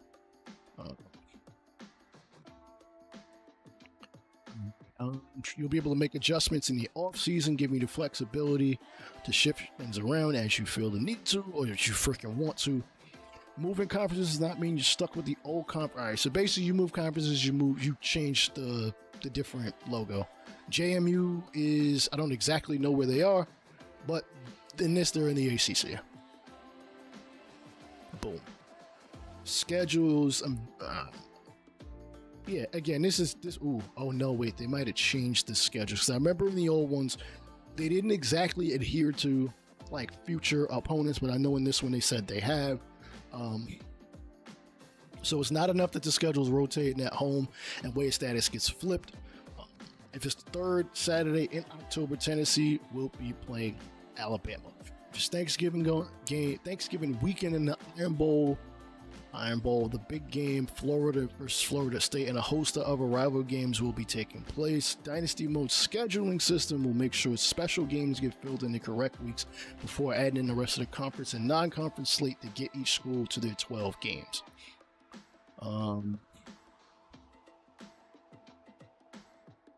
Non-conference games will be locked to schedule, so you'll get 27 and 28 is Florida State versus Georgia in a home-and-home series. That's already scheduled.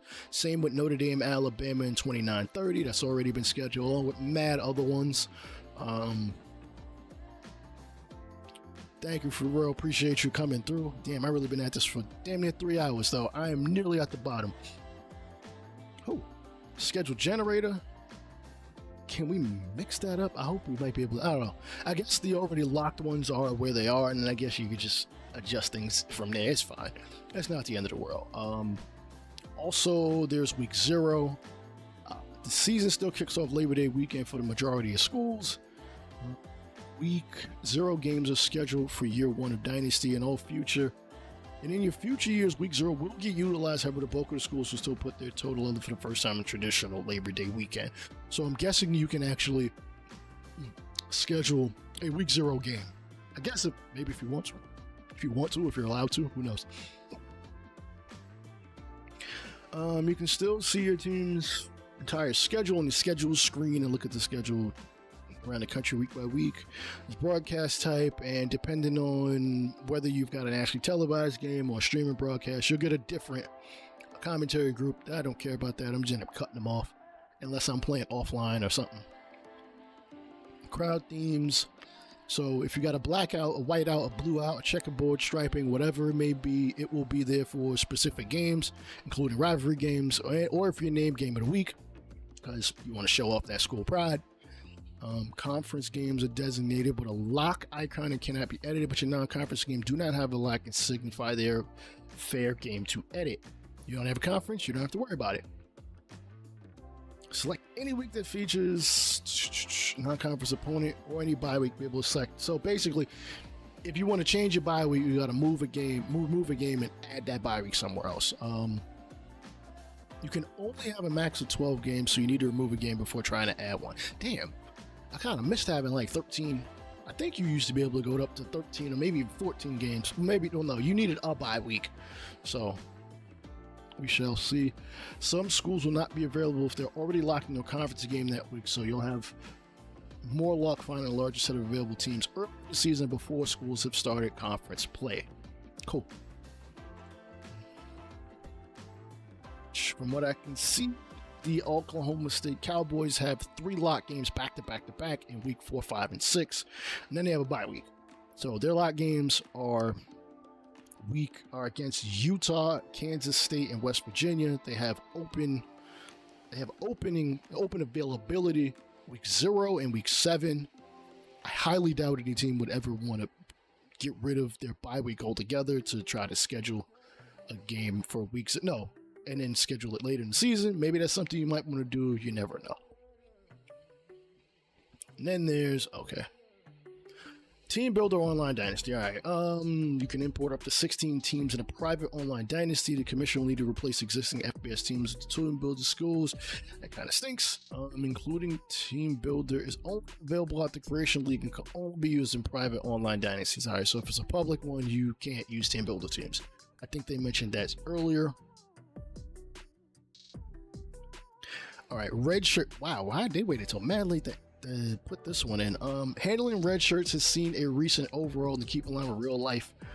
They implemented the ability to play up to 4 games in the season and still be eligible to take a red shirt. So you want a red shirt, that freshman, that sophomore, that junior, you can do so. You can even play them 4 games, and then, I think they're only allowed 1 red shirt in their career.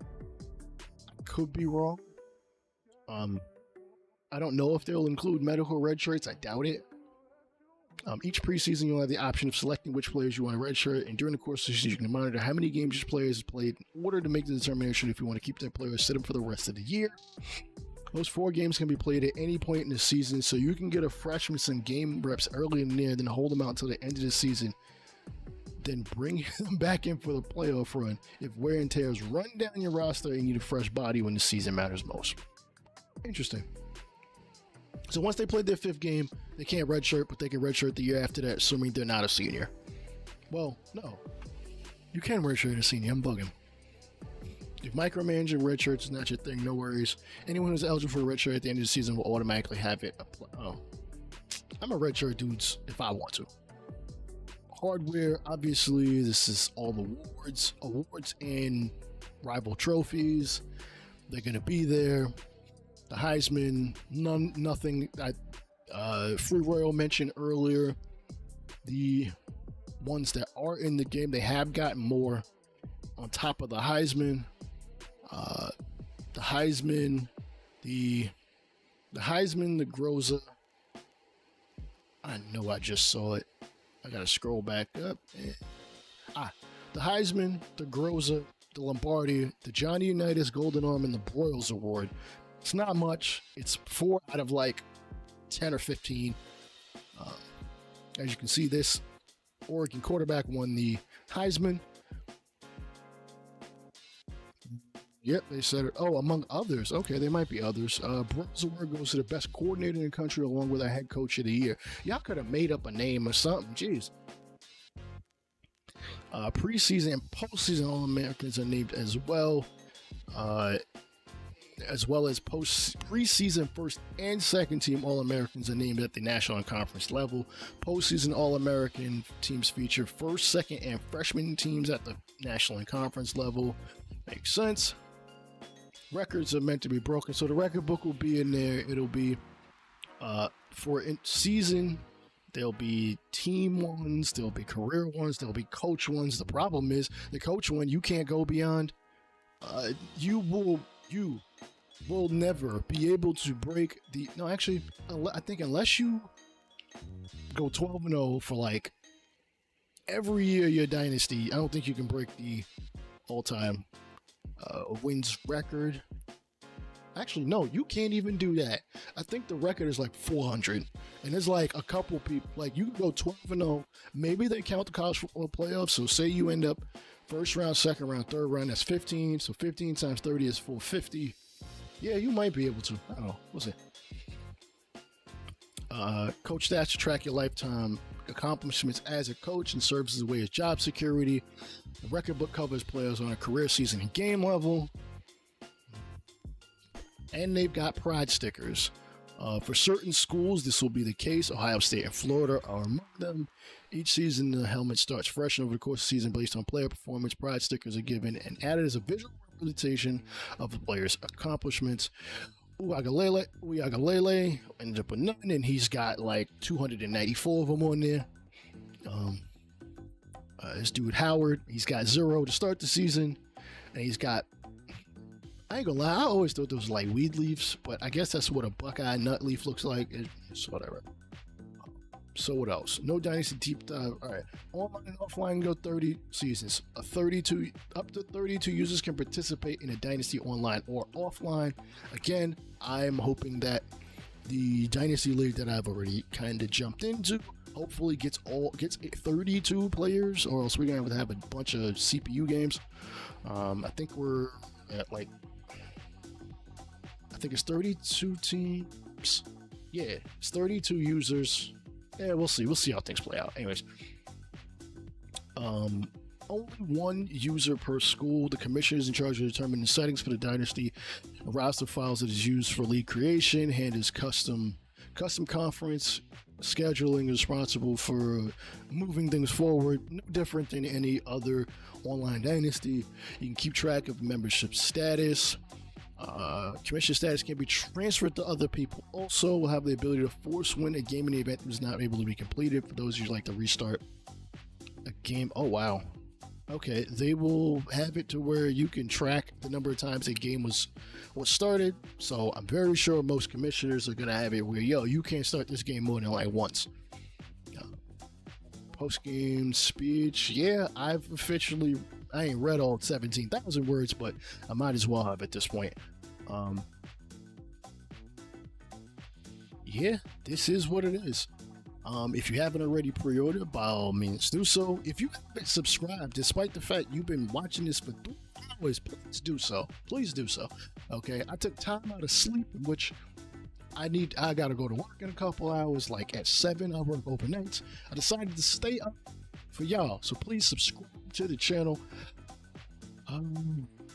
All we're waiting for really now is Dynasty Team Builder information, and I'll holler at y'all later.